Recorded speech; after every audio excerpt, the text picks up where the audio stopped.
श्रुतिस्मृतिपुराणानाम् आलयं करुणालयं नमामि भगवत्पादं शङ्करं लोकशङ्करं शङ्कारूपेण मत्सित्तं पङ्गीकृतमभूद्यया किङ्करीयस्य सामाया शङ्कराचार्यमाश्रये प्रह्लादवरदो देवो यो नृसिंहः परो हरिः नृसिंहोपासकं नित्यं तं नृसिंहगुरुं भजे श्रीसच्चिदानन्दशिवाभिनव्यं नृसिंहभारत्यभिधान् यतीन्द्रान् विद्यानिधीन् मन्त्रनिधीन् सदात्मनिष्ठान् भजे मानवशम्भुरूपान् सदात्मध्याननिरतं विषयेभ्यः पराङ्मुखं नौमि शास्त्रेषु निष्णातं चन्द्रशेखरभारतीं विवेकिनं महाप्रज्ञं धैर्योदार्यक्षमानिधिं सदाभिनवपूर्वं तं विद्यातीर्थगुरुं भजे अज्ञानां जाह्नवीतीर्थं विद्यातीर्थं विवेकिनां सर्वेषां सुखदं तीर्थं भारतीतीर्थमाश्रये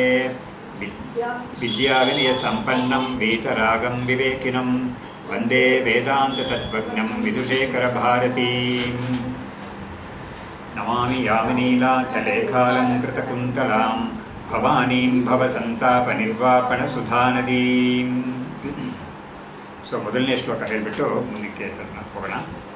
ಸ್ತೋಷ್ಯೆ ಭಕ್ತ್ಯಾ ವಿಷ್ಣುಮನಾದಿಂ ಜಗದಾದಿಂ ಯಸ್ಮಿನ್ನೇತತ್ ಸಂಸ್ಕೃತಿಚಕ್ರಂ ಭ್ರಮತೀರ್ಥಂ ಯಸ್ಮಿನ್ ದೃಷ್ಟೇ ನಶ್ಯತಿ ತತ್ ಸಂಸ್ಕೃತಿಚಕ್ರಂ तं ಸಂಸಾರಧ್ವಾಂತವಿನಾಶಂ ಹರಿಮೀಡೆ तं ಸಂಸಾರಧ್ವಾಂತವಿನಾಶಂ ಹರಿಮೀಡೆ. ಸೊ ಈ ಶ್ಲೋಕದಲ್ಲಿ ಪ್ರಪಂಚಕ್ಕೆಲ್ಲ ಅಧಿಷ್ಠಾನವಾಗಿರೋದು ಈ ಬ್ರಹ್ಮ ಅನ್ನೋದು, ಅದನ್ನು ವಿಷ್ಣು ಅಂತ ಕರೆದಿದ್ದಾರೆ ಅಷ್ಟೇ. ಆಮೇಲೆ ಈ ಬ್ರಹ್ಮಸ್ವರೂಪ ಅನ್ನೋದನ್ನು ನಾವು ತಿಳಿದೇ ಇರೋ ಕಾರಣಕ್ಕೇನೆ ನಮಗೆ ಸಂಸಾರ ಅಂತ ಒಂದು ಚಕ್ರ ಭ್ರಮಣವಾಗ್ತಾ ಇದೆ ಅಂತ ತೋರಿಸ್ತಾ ಇದ್ದಾರೆ. ಆ ಚಕ್ರ, ಸಂಸಾರ ಚಕ್ರ ಅನ್ನೋದು ಯಾವಾಗ ನಿಲ್ಲುತ್ತೆ ಅಂತ ಹೇಳಿದ್ರೆ, ಆ ಅಧಿಷ್ಠಾನಭೂತವಾಗಿರೋ ಬ್ರಹ್ಮವನ್ನ ನಾನು ಅಂತ ತಿಳ್ಕೊಂಡಾಗ ಮಾತ್ರ ಇದು ಮುಕ್ತಾಯವಾಗುತ್ತೆ ಒಬ್ಬನಿಗೆ ಅಂತ ಆ ಶ್ಲೋಕದಲ್ಲಿ ಹೇಳಿರೋದು. ಅಂಥ ಒಂದು ವಿಷ್ಣು ಸ್ವರೂಪವನ್ನು ನಾನು ಸ್ತುತಿ ಮಾಡ್ತೀನಿ ಅಂತ ಅಲ್ಲಿ ಸಂದೇಶ. ನಾವು 16ನೇ ಶ್ಲೋಕ ನೋಡಬೇಕಾದ್ರೆ ಇದರಲ್ಲಿ ಪೀಠಿಕೆಯಲ್ಲಿ ಬೇಕಾದಷ್ಟು ವಿಷಯ ಹೇಳಿದ್ದಾರೆ. ಅಂದರೆ ಉಪನಿಷತ್ತಲ್ಲಿ ಹೇಳಿರೋ ವಿಷಯವನ್ನೆಲ್ಲ ತುಂಬ ಹೇಳಿದ್ದಾರೆ ಅಲ್ಲಿ. ಇವಾಗ ಮುಂದಕ್ಕೆ ನಾವು ಈ ಶ್ಲೋಕದ ಒಂದು ಅರ್ಥ ಏನು ಅನ್ನೋದನ್ನ ನಾವು ನೋಡ್ಬಿಟ್ಟು ಅದಕ್ಕೆ ಸ್ವಲ್ಪ ವ್ಯಾಖ್ಯಾನ ಮಾಡಿದ್ದಾರೆ, ಅದನ್ನು ಕೂಡ ನಾವು ನೋಡೋಣ. ಇವಾಗ ಈ ಶ್ಲೋಕದಲ್ಲಿ ಜಾಗೃತ, ಸ್ವಪ್ನ, ಸುಷುಪ್ತಿ ಅಂತ ಯಾವ ಒಂದು ಅವಸ್ಥಾತ್ರಯ ಅಂತ ನಮಗೆ ಇದೆಯೋ, ಈ ಅವಸ್ಥಾತ್ರಯಗಳಲ್ಲಿ ಯಾವ ಒಂದು ಚೈತನ್ಯ ಈ ಅವಸ್ಥಾತ್ರಯಗಳನ್ನೆಲ್ಲ ಅನುಭವಿಸ್ತಾ ಇದೆಯೋ ಆ ಚೈತನ್ಯ ಬ್ರಹ್ಮವೇ ಅನ್ನೋದನ್ನ ಹೇಳ್ತಾ ಇದ್ದಾರೆ. ಅದು ಜೀವ ಅಂತ ನಾವು ಅನ್ಕೊಂಡಿದ್ದೀವಿ, ಆದರೆ ಅದು ವಾಸ್ತವವಾಗಿ ಜೀವರೂಪದಲ್ಲಿರೋ ಬ್ರಹ್ಮವೇ ಅದು ಈ 3 ಅವಸ್ಥೆಗಳನ್ನ ಕೂಡ ಅನುಭವಿಸ್ತಾ ಇರೋದು ಅಂತ ತುಂಬ ಮುಖ್ಯವಾದ ಒಂದು ಇದು ಪ್ರಮೇಯವನ್ನ ಇಲ್ಲಿ ತೋರಿಸ್ತಾ ಇದ್ದಾರೆ. ನಮಗೆ ಸಾಮಾನ್ಯವಾಗಿ ಜಾಗೃತ, ಸ್ವಪ್ನ, ಸುಷುಪ್ತಿ ನನಗೆ ಬಂದು ಹೋಗ್ತಾ ಇದೆ ಅಂತ ನಾವು ತಿಳ್ಕೊಳ್ತೀವಿ. ನಂತರ ಇನ್ನೂ ಎಷ್ಟೋ ಜನಕ್ಕೆ ಬಂದು ಹೋಗ್ತಾ ಇದೆ ಅಂತ ನಾವು ತಿಳ್ಕೊಳ್ತೀವಿ. ಆದರೆ ವೇದಾಂತ ಏನು ಹೇಳ್ತಾ ಇದೆ ಅಂದರೆ, ಆ ಬ್ರಹ್ಮವೇ, ಯಾಕಂದ್ರೆ ತತ್ ಸೃಷ್ಟ್ವಾ ತದೇವಾನು ಪ್ರಾವಿಶತೆ ಅಂತ ಹೇಳಿದ ರೀತಿಯಲ್ಲಿ ಈ ಪ್ರಪಂಚವನ್ನೆಲ್ಲ ಸೃಷ್ಟಿ ಮಾಡಿ, ಆ ಪ್ರಪಂಚದಲ್ಲಿರೋ ಶರೀರಗಳನ್ನೆಲ್ಲ ಕೂಡ ಸೃಷ್ಟಿ ಮಾಡಿ ಅದರೊಳಗಡೆ ಹೊಕ್ಕಿರೋದು ಬ್ರಹ್ಮವೇ ಅಂತ ಹೇಳಿರೋದ್ರಿಂದ ಬ್ರಹ್ಮವೇ ಈ ಶರೀರದಲ್ಲಿ ಜೀವರೂಪೇಣ ಕಾಣಿಸ್ಕೊಳ್ತಾ ಇದೆ ಅನ್ನೋದು ವೇದಾಂತದ ತಾತ್ಪರ್ಯ. ಇದನ್ನ ಈ ತೈತರೀಯದಲ್ಲಿ ಮಾತ್ರ ಹೇಳಿದ್ದಾರೆ ಅಂತ ತಿಳ್ಕೊಬಾರ್ದು ನಾವು. ಒಂದು ಉಪನಿಷತ್ತು ನೃಸಿಂಹ ತಾಪನಿ ಉಪನಿಷತ್ತು ಅಂತ ಒಂದಿದೆ, ಅದರಲ್ಲಿ ಕೂಡ ಇದೇ ತರ ಹೇಳಿದ್ದಾರೆ. ಆ ಬ್ರಹ್ಮವೇ ಶರೀರಗಳಲ್ಲಿ ಅದರಲ್ಲಿ ಪ್ರವೇಶ ಮಾಡಿ ಅದು ಬ್ರಹ್ಮವು ಮೂಢ ಅಲ್ಲದೆ ಹೋದ್ರೂ ಕೂಡ ಮೂಢನ ತರ ಇದು ಕಾಣಿಸ್ಕೊಳ್ತಾ ಇದೆ ಅಂತ. ಯಾಕೆ ಮೂಢನ ತರ ಅಂತ ಹೇಳಿದ್ದಾರೆ ಅಂತ ಹೇಳಿದ್ರೆ, ಸಂಸಾರದಲ್ಲಿ ಇರೋವನು ನಾನು ಕರ್ತ ಭೋಕ್ತ ಅಂತ ತಿಳ್ಕೊಳ್ತಾನೆ, ಸುಖಿ ದುಃಖಿ ಅಂತ ತಿಳಿತಾನೆ, ಹಾಗಾಗಿ ಮೂಢ ಅಂತ ತಿಳ್ಕೊಂಡಿದ್ದಾನೆ ಅವನು. ಆದರೆ ಉಪನಿಷತ್ತು ಏನು ಹೇಳ್ತಾ ಇದೆ, ಅಹಂ ಬ್ರಹ್ಮಾಸ್ಮಿ ಅಂತ ತತ್ವಮಸಿ ಅಂತ ಹೇಳುವಾಗಲೇ ಕೂಡ ಅದು ನೀನು ಇನ್ನು ಮುಂದಕ್ಕೆ ಬ್ರಹ್ಮ ಆಗ್ತೀಯಾ ಅಂತ ಹೇಳಲೇ ಇಲ್ಲ. ತತ್ವಮಸಿ ಅಂತ ಹೇಳುವಾಗಲೂ ಕೂಡ ನೀನು ಅದಾಗಿ ಇದ್ದೀಯಾ ಅಂತಾನೆ ಹೇಳ್ತಾ ಇದೆ. ಅಜ್ಞಾನಿಯನ್ನ ನೋಡಿ ಅದು ಉಪದೇಶ ಮಾಡೋದು ಕೂಡ ನೀನು ಆ ಬ್ರಹ್ಮಸ್ವರೂಪವಾಗಿ ಇದ್ದೀಯಾ ಇವಾಗಲೂ ಕೂಡ ಅಂತ ಹೇಳ್ತಾ ಇದೆ. ಇನ್ನು ಮುಂದಕ್ಕೆ ನೀನು ಆಗ ಆಗ್ತೀಯಾ ಅಂತ ಹೇಳ್ತಾ ಇಲ್ಲ. ಹಾಗಾಗಿ ಈ ಉಪದೇಶವನ್ನ ಪಡ್ಕೊಳ್ಳಿಕ್ಕೆ ಮುಂಚೆ ನೀನು ಯಾವ ಸಂಸಾರಿ ಅಂತ ಅನ್ಕೊಂಡಿದ್ಯೋ ಆವಾಗಲೂ ಕೂಡ ನೀನು ಬ್ರಹ್ಮವೇ ಅನ್ನೋದು ಉಪನಿಷತ್ತಿನ ತಾತ್ಪರ್ಯ. ಅದೇ ತರ ಅಹಂ ಬ್ರಹ್ಮಾಸ್ಮಿ ಅನ್ನೋ ಕೂಡ ಅಷ್ಟೇನೆ, ಅಹಂ ಬ್ರಹ್ಮಾಸ್ಮಿ ಅಂತ ಬ್ರಹ್ಮವೇ ತಿಳ್ಕೊಳ್ತು ಅಂತ ಹೇಳ್ತಾ ಇರೋದ್ರಿಂದ ನಾನು ಹಿಂದೆ ಬ್ರಹ್ಮವಾಗಿ ಇರಲಿಲ್ಲ, ಇನ್ನು ಮುಂದೆ ಬ್ರಹ್ಮವಾಗ್ತೀನಿ ಅಂತ ಆ ಥರ ಅಲ್ವೇ ಅಲ್ಲ ಅದು. ಹಾಗಾಗಿ ಅಲ್ಲೂ ಕೂಡ ಅಹಂ ಬ್ರಹ್ಮ ಅಸ್ಮಿ ಅಂತ ಹೇಳುವಾಗ ನಾನು ಬ್ರಹ್ಮವಾಗಿ ಇದ್ದೀನಿ ಅಂತ ಹೇಳುವಾಗ ನಾನು ಇದಕ್ಕೆ ಮುಂಚೆನೂ ಹಾಗೆ ಇದ್ದಿದ್ದೀನಿ, ಇನ್ನು ಮುಂದೆ ಕೂಡ ಅದೇ ಹಾಗೆ ಇರ್ತೀನಿ ಅಂತ ಅರ್ಥ ಅದಕ್ಕೆ. ಸೊ ಹೀಗೆ ಇಂಥ ಒಂದು ತತ್ವವನ್ನು ಈ ಶ್ಲೋಕದಲ್ಲಿ ಕೂಡ ಅವರು ಹೇಳಿ ತೋರಿಸ್ತಾ ಇದ್ದಾರೆ. ಯಾವ ಒಂದು ಚೈತನ್ಯ ಜಾಗೃತನ್ನ, ಸ್ವಪ್ನವನ್ನ, ಸುಷುಪ್ತಿಯನ್ನ ಅನುಭವಿಸ್ತಾ ಇದೆಯೋ ಆ ಚೈತನ್ಯ ಸ್ವರೂಪವಾಗಿರೋ ವಿಷ್ಣು ಇದೆಯಲ್ಲ, ಅದಕ್ಕೆ ನಾನು ನಮಸ್ಕಾರ ಮಾಡ್ತೀನಿ ಅಂತ ಈ ಶ್ಲೋಕದಲ್ಲಿ ಬರ್ತಾ ಇದೆ. ಸೊ ಈ ಶ್ಲೋಕವನ್ನು ಒಂದ್ಸತಿ ಹೇಳ್ಬಿಟ್ಟು ಮುಂದಕ್ಕೆ ಹೋಗೋಣ. ಜಾಗ್ರತ್ ದೃಷ್ಟ್ವಾ ಸ್ಥೂಲ ಪದಾರ್ಥಾನ್ ಅಥ ಮಾಯಾ ದೃಷ್ಟ್ವಾ ಸ್ವಪ್ನೇಥಾಪಿ ಸುಷುಪ್ತೌ ಸುಖ ನಿದ್ರಾಂ ಇತ್ಯಾತ್ಮಾನಂ ವೀಕ್ಷ್ಯ ಮುದಾಸ್ತೆ ಚತುರೀಯೇ ತಂ ಸಂಸಾರಧ್ವಾಂತ ವಿನಾಶಂ ಹರಿಮೀಡೆ ತಂ ಸಂಸಾರಧ್ವಾಂತ ವಿನಾಶಂ ಹರಿಮೀಡೆ. ನೋಡಿ, ಈ ಶ್ಲೋಕದಲ್ಲಿ ಜಾಗೃತ್ ದೃಷ್ಟ್ವಾ ಸ್ಥೂಲ ಪದಾರ್ಥಾನ್, ಇಂಥ ಶ್ಲೋಕದಲ್ಲೇ ಕೂಡ ಅವರು ಎಷ್ಟೊಂದು ವೇದಾಂತ ಪ್ರಮೇಯಗಳನ್ನ ತಿಳಿಸ್ತಾರೆ ಅಂದರೆ ತುಂಬ ಆಶ್ಚರ್ಯವಾಗಿರುತ್ತೆ. ಅದೇ ನೋಡಿ, ಈ ಶ್ಲೋಕಗಳಿಗೆ ಒಂದು ತುಂಬ ಪವರ್ ಇದೆ. ಆಮೇಲೆ ಆ ಪವರ್ ಹೇಗೆ ಬರುತ್ತೆ ಅಂತ ಹೇಳಿದ್ರೆ, ಆ ಶ್ಲೋಕವನ್ನು ರಚನೆ ಮಾಡ್ತಾರಲ್ಲ, ಆ ರಚನೆ ಮಾಡೋ ವ್ಯಕ್ತಿಗೆ ಎಷ್ಟು ವಿಷಯಗಳನ್ನ ಒಂದು ಶ್ಲೋಕದಲ್ಲಿ ಹೇಳ್ಬಿಡ್ಬೇಕು ಅಂತ. ಅದಕ್ಕೆ ನೋಡಿ, ಆ ಒಂದು ಪ್ರಸಿದ್ಧವಾದ ಶ್ಲೋಕ ಇದೆಯಲ್ಲ, ಶ್ಲೋಕಾರ್ಧೇನ ಪ್ರವಕ್ಷ್ಯಾಮಿ ಯದುಕ್ತಂ ಗ್ರಂಥಕೋಟಿಭಿಃ ಬ್ರಹ್ಮಸತ್ಯಂ ಜಗನ್ಮಿಥ್ಯ ಜೀವೋ ಬ್ರಹ್ಮೈವ ನಾಪರಃ ಅಂತ. ಆ ಶ್ಲೋಕದಲ್ಲಿ ಏನ್ ಹೇಳುತ್ತೆ ಅಂತ ಹೇಳಿದ್ರೆ, ಎಷ್ಟೋ ಗ್ರಂಥಗಳಲ್ಲಿ, ಬೇಕಾದಷ್ಟು ಉಪನಿಷತ್ತುಗಳಲ್ಲಿ, ಸ್ಮೃತಿಗಳಲ್ಲೆಲ್ಲ ಹೇಳಿರೋ ಯಾವ ಒಂದು ತತ್ವ ಇದೆಯೋ ಅದನ್ನ ನಾನು ಅರ್ಧ ಶ್ಲೋಕದಲ್ಲಿ ಹೇಳ್ತೀನಿ. ಒಂದು ಶ್ಲೋಕ ಕೂಡ ಬೇಡ, ಅರ್ಧ ಶ್ಲೋಕ, ಒಂದು 8-10 ಪದಗಳಲ್ಲಿ ಹೇಳ್ತೀನಿ ಅಂತ ಹೇಳಿದ್ದಾರೆ. ಹೇಳ್ಬಿಟ್ಟು ಏನ್ ಹೇಳ್ತಾರೆ, ಬ್ರಹ್ಮಸತ್ಯಂ ಜಗನ್ಮಿಥ್ಯ ಜೀವೋ ಬ್ರಹ್ಮೈವ ನಾಪರಃ ಅಂತ ಅಷ್ಟು ವೇದಾಂತದ ತತ್ವವನ್ನ ಅಲ್ಲಿ ಹೇಳ್ಬಿಟ್ಟಿದ್ದಾರೆ. ಒಂದು ಸಾಲಲ್ಲಿ 2 ಸಾಲು ಬೇಕು ಒಂದು ಶ್ಲೋಕಕ್ಕೆ, ಆದ್ರೆ ಅರ್ಧ ಶ್ಲೋಕದಲ್ಲಿ ನಾನು ಹೇಳ್ತೀನಿ ಅಂತ ಹೇಳ್ಬಿಟ್ಟು ಅಷ್ಟು ಹೇಳಿದ್ದಾರೆ. ಇಷ್ಟಕ್ಕೂ ನೋಡಿದ್ರೆ ಇದನ್ನ ನಾವು ಒಂದು 8-10 ಪದಗಳಿದೆ ಅಂತ ನಾವು ಹೇಳ್ತೀವಿ ಒಂದು ಸಾಲಲ್ಲಿ. ಆದ್ರೆ ಉಪನಿಷತ್ತು ಏನ್ ಮಾಡುತ್ತೆ ಅಂತ ಹೇಳಿದ್ರೆ, ಈ ತತ್ವಮಸಿ ಅಹಂ ಬ್ರಹ್ಮಾಸ್ಮಿ ಅಂತೆಲ್ಲ ಹೇಳ್ತಲ್ಲ, ಅಂತ ಮಹಾವಾಕ್ಯಗಳೆಲ್ಲ ಇದೆಯಲ್ಲ, ಅಯಮಾತ್ಮ ಬ್ರಹ್ಮ ಅಂತ ಒಂದು ಮಾಂಡುಕ್ಯ ಉಪನಿಷತ್ತಲ್ಲಿ ಬರೋದು, ಅದು ಅಥರ್ವಣ ವೇದದಲ್ಲಿ ಬರೋ ಮಹಾವಾಕ್ಯ ಅಂತ. ಅದೇ ತರ ಪ್ರಜ್ಞಾನಂ ಬ್ರಹ್ಮ ಅಂತ ಐತರೇಯ ಉಪನಿಷತ್ತಲ್ಲಿ ಬರೋದು. ಅಲ್ಲೆಲ್ಲ 2 ಶಬ್ದಗಳಲ್ಲಿ ಇಡೀ ವೇದಾಂತ ತತ್ವವನ್ನೇ ಹೇಳ್ಬಿಡ್ತಾ ಇದೆ. 2 ಶಬ್ದ, ಪ್ರಜ್ಞಾನಂ ಬ್ರಹ್ಮ ಅಂತ ಒಂದು 2 ಶಬ್ದಗಳಲ್ಲಿ ಪ್ರಜ್ಞಾನ ಅಂತ ಯಾವುದೊಂದು ಜ್ಞಾನ ಸ್ವರೂಪ, ಜ್ಞಾನವು ನಮಗೆ ಎಲ್ಲ ಜ್ಞಾನಗಳಾಗಿ ನಮಗೆ ಬರ್ತಾ ಇದೆಯೋ ನಮ್ಮ ಅನುಭವದಲ್ಲಿ, ಅದು ಬ್ರಹ್ಮವೇ ಅಂತ ಹೇಳ್ಬಿಟ್ಟದು ಆ ಥರ ಒಂದು ತೋರಿಸುತ್ತೆ. ಸೊ ಹೀಗಾಗಿ ಒಂದೇ ಒಂದು 2 ಶಬ್ದಗಳಲ್ಲಿ ಇಡೀ ತತ್ವವನ್ನು ಹೇಳಬೇಕು ಅಂದರೆ ಅವ್ರಿಗೆ ಎಷ್ಟು ಸಾಮರ್ಥ್ಯ ಇರಬೇಕು. ಅದೇ ಥರ ಈ ಶ್ಲೋಕದಲ್ಲಿ ಅವರು ತುಂಬ ತತ್ವಗಳನ್ನ, ಪ್ರಮೇಯಗಳನ್ನ ಇಲ್ಲಿ ತುಂಬಿದ್ದಾರೆ. ಅವರು ಜಾಗೃತ್ ದೃಷ್ಟ್ವಾ ಸ್ಥೂಲ ಪದಾರ್ಥಾನ್ ಅಂತ ಹೇಳ್ಬಿಟ್ಟು ಏನು ಅಂದರೆ, ಜಾಗೃತ ಅವಸ್ಥೆಗೆ ಏನು ಡೆಫಿನಿಷನ್ ಕೊಟ್ಟಿದ್ದಾರೆ ಅಂದರೆ,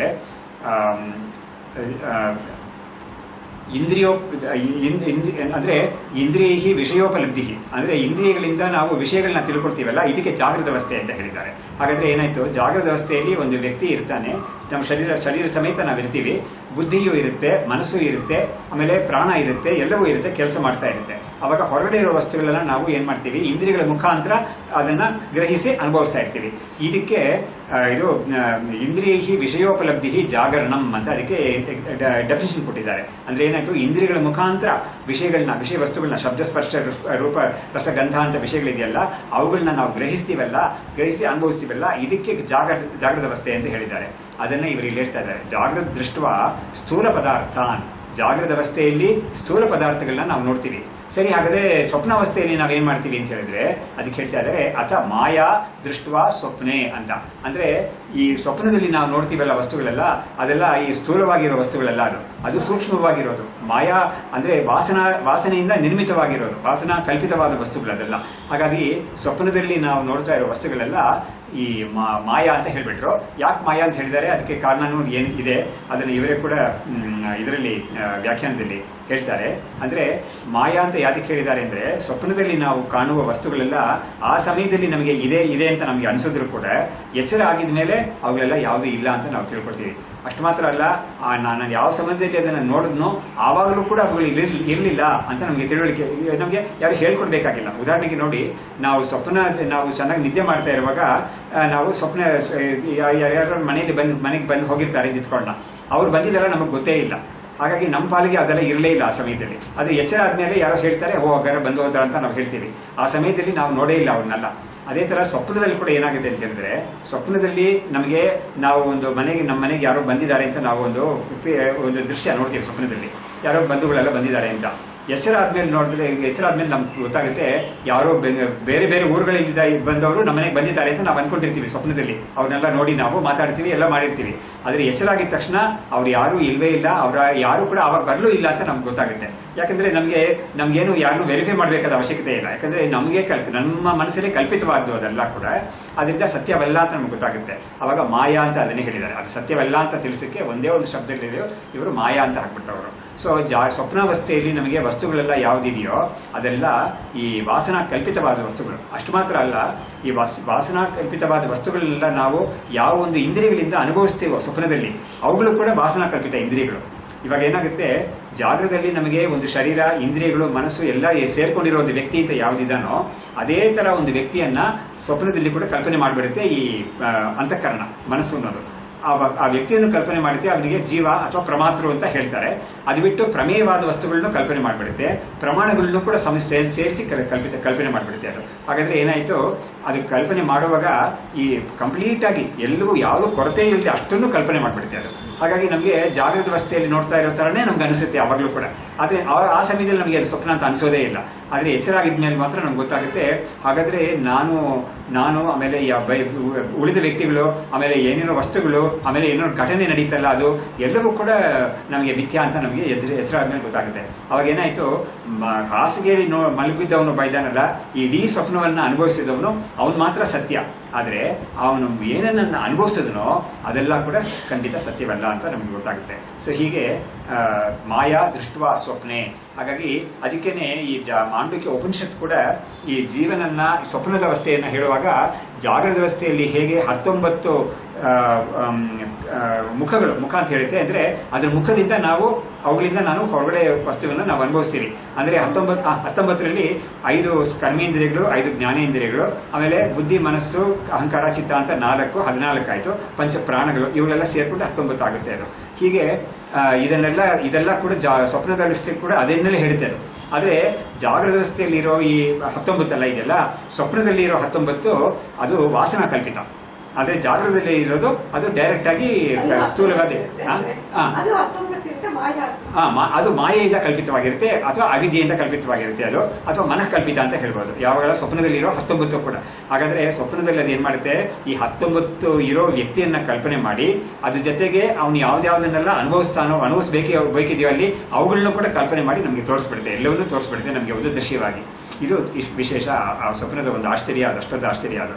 ಹೀಗೆ ಸ್ವಪ್ನದಲ್ಲಿ ದೃಷ್ಟ್ವಾ ಸ್ವಪ್ನೆ ಮಾಯಾ, ಆಮೇಲೆ ಅಪಿ ಸುಷುಪ್ತವು ಸುಖ ನಿದ್ರಾಂ. ಹಾಗಾದ್ರೆ ಸುಷುಪ್ತಿಯಲ್ಲಿ ನಾವು ಏನನ್ನು ಅನುಭವಿಸ್ತೀವಿ ಅಂತ ಹೇಳಿದ್ರೆ ಸುಖ ನಿದ್ರೆಯನ್ನು ನಾವು ಅನುಭವಿಸ್ತೀವಿ, ಸುಖವನ್ನು ಅನುಭವಿಸ್ತೀವಿ, ನಿದ್ರೆಯನ್ನು ಅನುಭವಿಸ್ತೀವಿ ನಾವು. ಹಾಗಾಗಿ ನಾವು ಸುಖವಾಗಿ ನಿದ್ದೆ ಮಾಡಿದೆ ಅಂತ ನಾವು ಎದ್ದ ಮೇಲೆ ಹೇಳ್ತೀವಿ. ಅದ್ರ ಜೊತೆಗೆ ನನಗೇನು ಗೊತ್ತಾಗ್ಲಿಲ್ಲ ಅಂತಾನು ಹೇಳ್ತೀವಿ ನಾವು. ಹಾಗಾದ್ರೆ ನಮಗೆ ಸ್ವಪ್ನದಲ್ಲೂ ಒಂದು ಅನುಭವ ಬಂದಿದೆ, ಸುಷುಪ್ತಿಯಲ್ಲೂ ಅನುಭವ ಬಂದಿದೆ, ಸ್ವಪ್ನದಲ್ಲೂ ಅನುಭವ ಇದೆ, ಜಾಗೃತಲ್ಲೂ ಅನುಭವ ಇದೆ. ಹಾಗಾದ್ರೆ ಜಾಗೃತದಲ್ಲಿ ಇರೋ ಸ್ಥೂಲ ಪದಾರ್ಥಗಳನ್ನ ಅನುಭವಿಸೋ ಒಂದು ಚೈತನ್ಯ ಇದ್ದಾನೆ, ಆಮೇಲೆ ಸ್ವಪ್ನದಲ್ಲಿ ಇರೋ ವಾಸನಾಮಯವಾದ ಪ್ರಪಂಚವನ್ನ ಅನುಭವಿಸೋ ಒಂದು ಚೈತನ್ಯ ಇದ್ದಾನೆ. ಅದೇ ತರ ಸುಷುಪ್ತಿಯಲ್ಲಿ ಈ ಸುಖವಾದ ನಿದ್ರೆಯನ್ನು ಮತ್ತು ಅಜ್ಞಾನವನ್ನು ಅನುಭವಿಸೋ ಒಂದು ಚೈತನ್ಯ ಇದ್ದಾನೆ ಅಂತ ನಮಗೆ ತೀರ್ಮಾನ ಆಗುತ್ತೆ.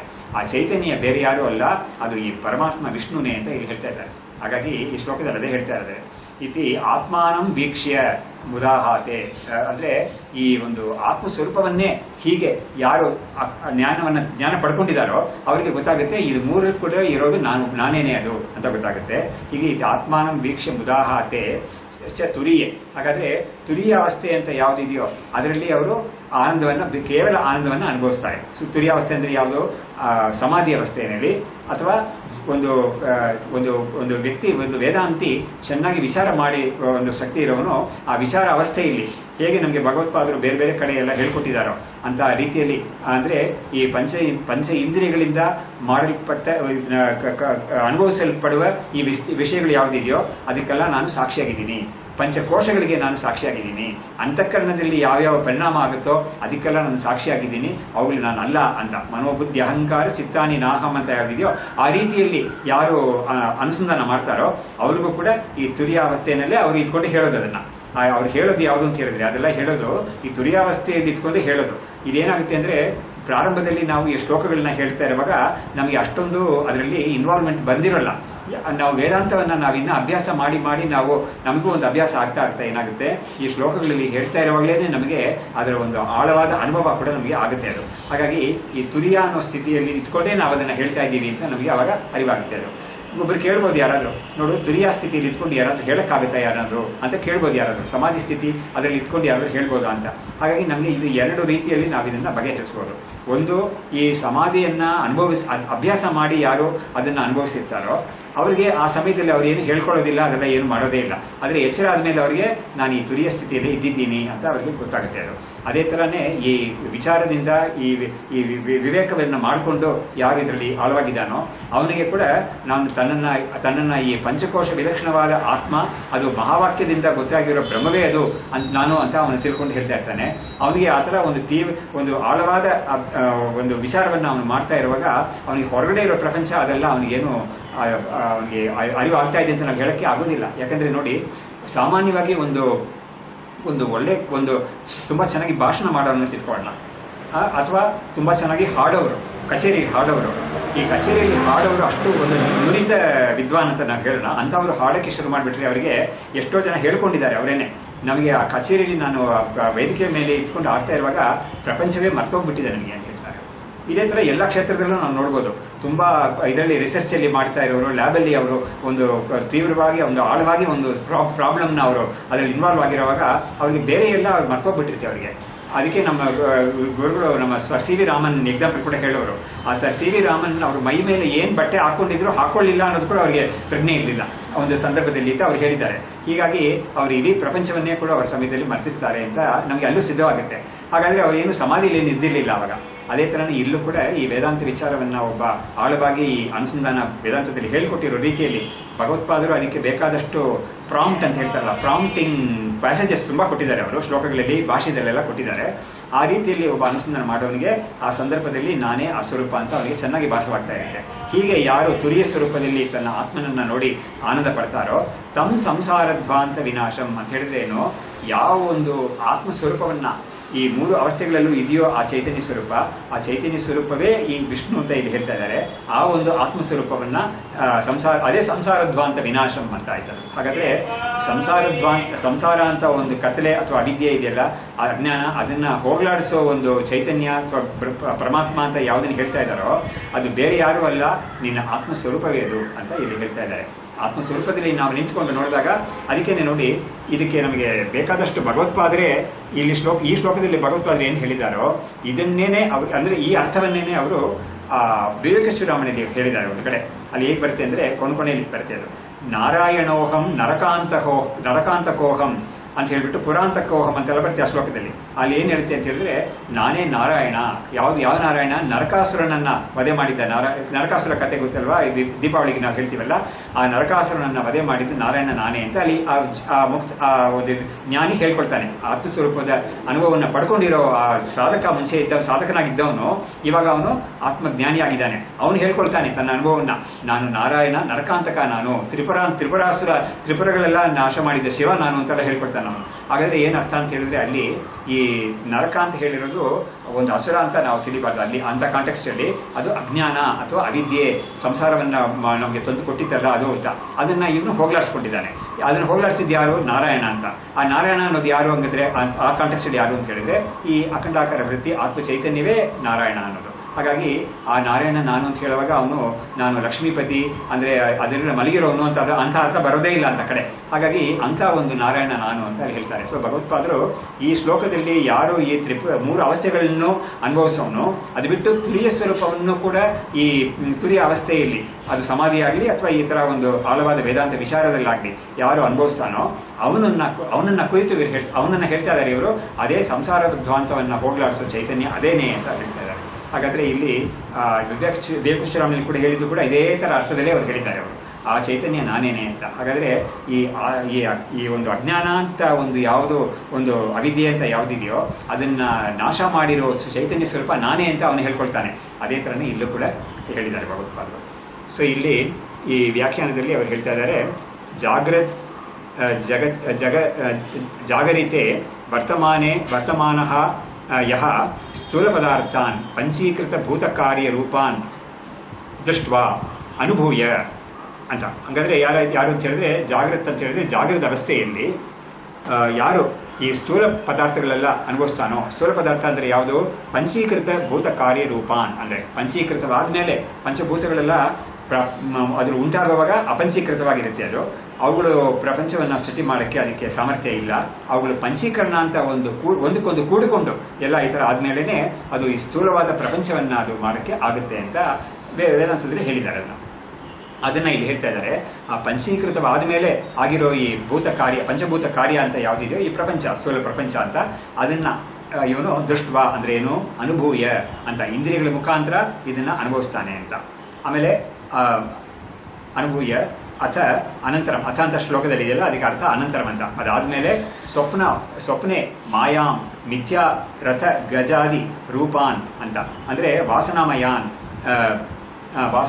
ವಾಸನಾಮಯಾಂ ದೃಷ್ಟ್ವ ಅಂತ. ಇವಾಗ ಸ್ವಪ್ನದಲ್ಲಿ ಅವರಿಗೆ ಉದಾಹರಣೆ ಕೊಡ್ತಾ ಇದ್ದಾರೆ, ರಥ ಅಂತ ಕೊಡ್ತಾ ಇದ್ದಾರೆ. ಈ ರಥ ಅಂತ ಕೊಡೋದಕ್ಕೆ ಏನ್ ಕಾರಣ ಅಂತ ಹೇಳಿದ್ರೆ, ಬೃಹದಾರಣ್ಯಕ ಉಪನಿಷತ್ತಲ್ಲಿ ಒಂದು ಈ ಸ್ವಪ್ನವನ್ನ ಹೇಳುವಾಗ ಅದಕ್ಕೆ ಕೊಡೋ ದೃಷ್ಟಾಂತನೇ ಅದೇನೆ.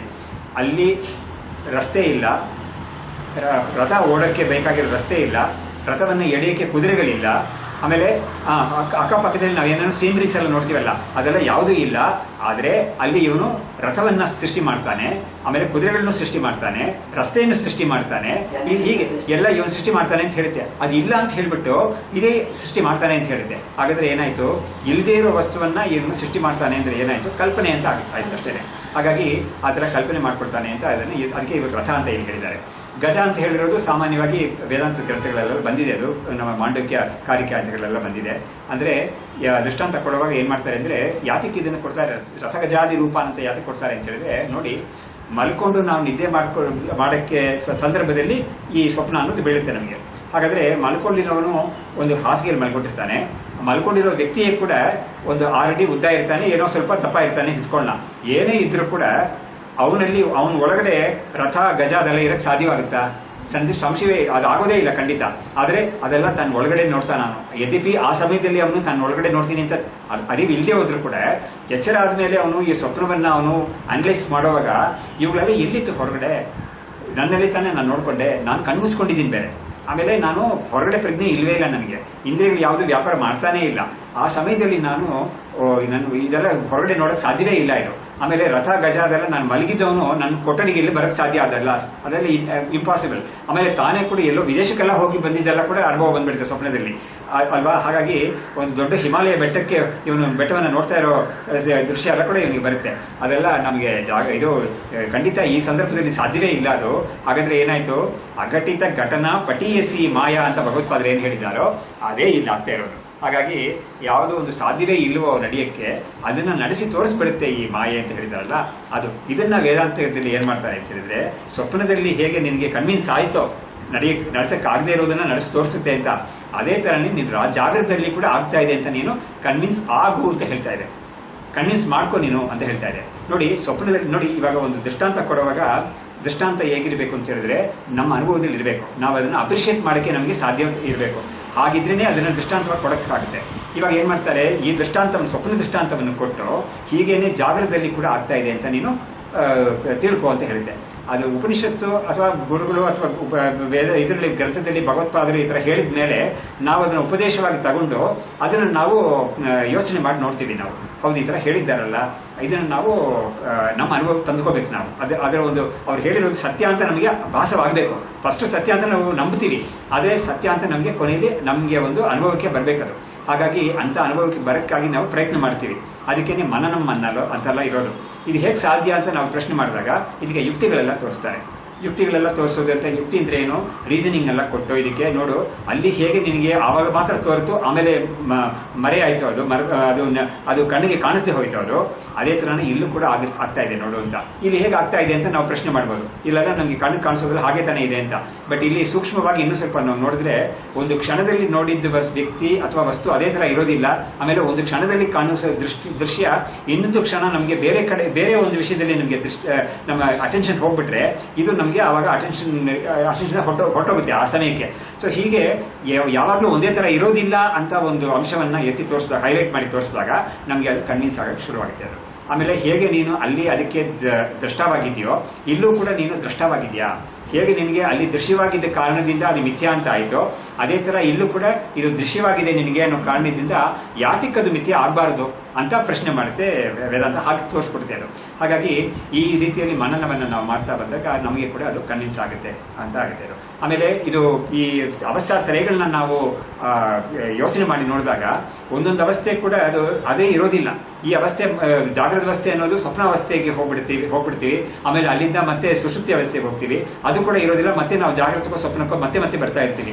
ಸೊ ಹಾಗಾಗಿ ಯಾವುದು ಸ್ಥಾಯಿಯಾಗಿ ಇರ್ತಾ ಇಲ್ವೋ ಅದನ್ನು ನಾವು ಸತ್ಯ ಅಂತ ಹೇಳಕ್ ಆಗೋದಿಲ್ಲ ಅಂತ. ಸತ್ಯಕ್ಕೆ ಏನು ಡೆಫಿನಿಷನ್, ಸತ್ಯ ಅಲ್ಲೇ ಇರೋದಕ್ಕೆ ಏನು ಡೆಫಿನಿಷನ್ ಅಂತ ಡೆಫಿನಿಷನ್ ಕೂಡ ಉಪನಿಷತ್ ನಮ್ಮ ಗುರುಗಳು ಮಾಡಿಕೊಟ್ಟಿದ್ದಾರೆ, ನಮಗೆ ಭಗವತ್ಪಾದರು ಮಾಡಿಕೊಟ್ಟಿದ್ದಾರೆ. ಹಾಗಾಗಿ ಕರೆಕ್ಟ್, ತುರಿಯ ನೀವು ಕೇಳಿದ್ ಕರೆಕ್ಟ್. ಅವಾಗ ಅದಕ್ಕೆ ತುರಿಯ ಅನ್ನೋದನ್ನ ಹೇಳ್ಕೊಡುವಾಗಲೇ ಉಪನಿಷತ್ ಏನ್ ಹೇಳ್ಕೊಡ್ತಾರೆ ಅಂತ ಹೇಳಿದ್ರೆ, ಈ 3 ಅವಸ್ಥೆಗಳಲ್ಲೂ ಕೂಡ ಅನುಸೃತವಾಗಿರೋದೇ ತುರಿಯ ಅಂತ ಹೇಳ್ಬಿಡ್ತಾರೆ. ತುರಿಯ ಅಂತ ಇದೆಯಲ್ಲ, ಅದು it is not A distinct ಅವಸ್ಥೆ ಅಲ್ಲ, ಅದು ಆಕ್ಚುಲಿ ಅದು ಈ 3 ಅವಸ್ಥೆಗಳಲ್ಲೂ ಕೂಡ ಅನುಸೃತವಾಗಿದೆ ಅದು. ಆದ್ರೆ ಈ 3 ಅವಸ್ಥೆಗಳನ್ನ ನಾವು ಬಿಟ್ಟು ಅದನ್ನ ನೋಡಿದಾಗ ಅದು ಮಾತ್ರ ಅವಾಗ ಎದ್ದು ಕಾಣ್ಕೊಳುತ್ತೆ ನಮಗೆ ಅಂತ. ಹಾಗಾಗಿ ಅದು ನಮಗೆ ಮುಖ್ಯ. ಇದಕ್ಕೆ ಏನು ಉದಾಹರಣೆ ಅಂತ ಹೇಳಿದ್ರೆ ಕರೆಕ್ಟ್. ಹಾಗಾಗಿ ಈ ಹೌದು, ಯಾಕಂದ್ರೆ ತುರಿಯ ಅನ್ನೋದು ಎಷ್ಟು ಅಂದ್ರೆ ಇದಕ್ಕೆ ಏನ್ ಹೇಳ್ಬೇಕು ನಾವು ಅಂತ ಹೇಳಿದ್ರೆ, ಈ ಜಾಗೃತ ಮತ್ತು ಸ್ವಪ್ನ ಅಥವಾ ಸುಷುಪ್ತಿ ಅನ್ನೋದೆಲ್ಲ ಎಷ್ಟು ಗಟ್ಟಿಯಾಗಿರುತ್ತೆ ಅಂತ ಹೇಳಿದ್ರೆ, ಈ ಸೂರ್ಯ ಅನ್ನೋದನ್ನ ಅದು ಮುಚ್ಕೊಂಡ್ಬಿಟ್ಟಿರುತ್ತೆ, ಅದು ಮುಚ್ಚಿ ಅದನ್ನ ಮುಚ್ಚಾಕ್ಬಿಟ್ಟಿರುತ್ತೆ. ಅದು ಯಾವುದು ಅದಕ್ಕೆ ಆಧಾರವೋ ತುರಿಯ ಅನ್ನೋದು ಬ್ರಹ್ಮ ನಿಜವಾಗ್ಲು. ಆ ತುರಿಯ ಅನ್ನೋದೇ ಈ 3 ಅವಸ್ಥೆಗಳಿಗೂ ಆಧಾರ ನಿಜವಾಗ್ಲು. ಈ ಆಧಾರವನ್ನೇ ಅದು ಮುಚ್ಚಿಬಿಟ್ಟಿರುತ್ತೆ, ಅದು ಮುಚ್ಚಾಕಿರುತ್ತೆ ಅದು. ಇದಕ್ಕೆ ದೃಷ್ಟಾಂತ ಎಲ್ಲ ಕೊಟ್ಟಿದ್ದಾರೆ ನಮ್ಮ ಇದರಲ್ಲಿ ವಿವೇಕಶಿರೋಮಣಿಯೆಲ್ಲ ಬರುತ್ತೆ. ಯಾವ ತರ ಒಂದು ಸತಿ ಬರುತ್ತೆ, ಒಂದ್ ಕಡೆ ಬರುತ್ತೆ ಅಂತ ಹೇಳಿದ್ರೆ, ಈ ಸೂರ್ಯನನ್ನ ಈ ಮೇಘ ಅನ್ನೋದು ಮುಚ್ಚುತ್ತೆ. ಇದು ಮುಚ್ಚುತ್ತೆ ಅಂತ ಹೇಳಿದ್ರೆ ಹೇಗೆ ಮುಚ್ಚುತ್ತೆ ಅಂತ ಹೇಳಿದ್ರೆ, ನಿಜವಾಗ್ಲೂ ಸೂರ್ಯನನ್ನ ಅದ್ರ ಮುಚ್ಚಕ್ಕೆ ಆಗೋದಿಲ್ಲ ಖಂಡಿತ. ನಮ್ಮ ದೃಷ್ಟಿ ಸೂರ್ಯನ ಕಡೆ ನಮ್ಮ ದೃಷ್ಟಿ ಹೋಗೋದನ್ನ ಇದು ಆ ಸಮಯದಲ್ಲಿ ಒಂದು ಸ್ವಲ್ಪ ಕಾಲಕ್ಕೆ ತಡೆ ಮಾಡುತ್ತೆ, ಮೇಘ ಬಂದು ತಡೆ ಮಾಡುತ್ತೆ.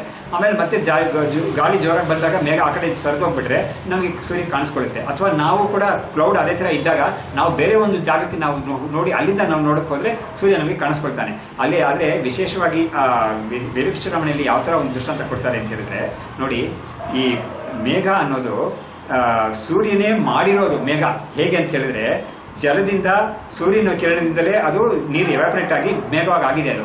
ಸೊ ಈ ಸೂರ್ಯ ಅನ್ನೋದು ತಾನೇ ಉಂಟು ಮಾಡಿದ ಮೇಘವನ್ನ ತನಗೆ ಅದು ಮುಚ್ಚೋ ತರ ಒಂದು ಸ್ಥಿತಿ ಬಂದ್ಬಿಟ್ಟಿದೆ ಅಂತ.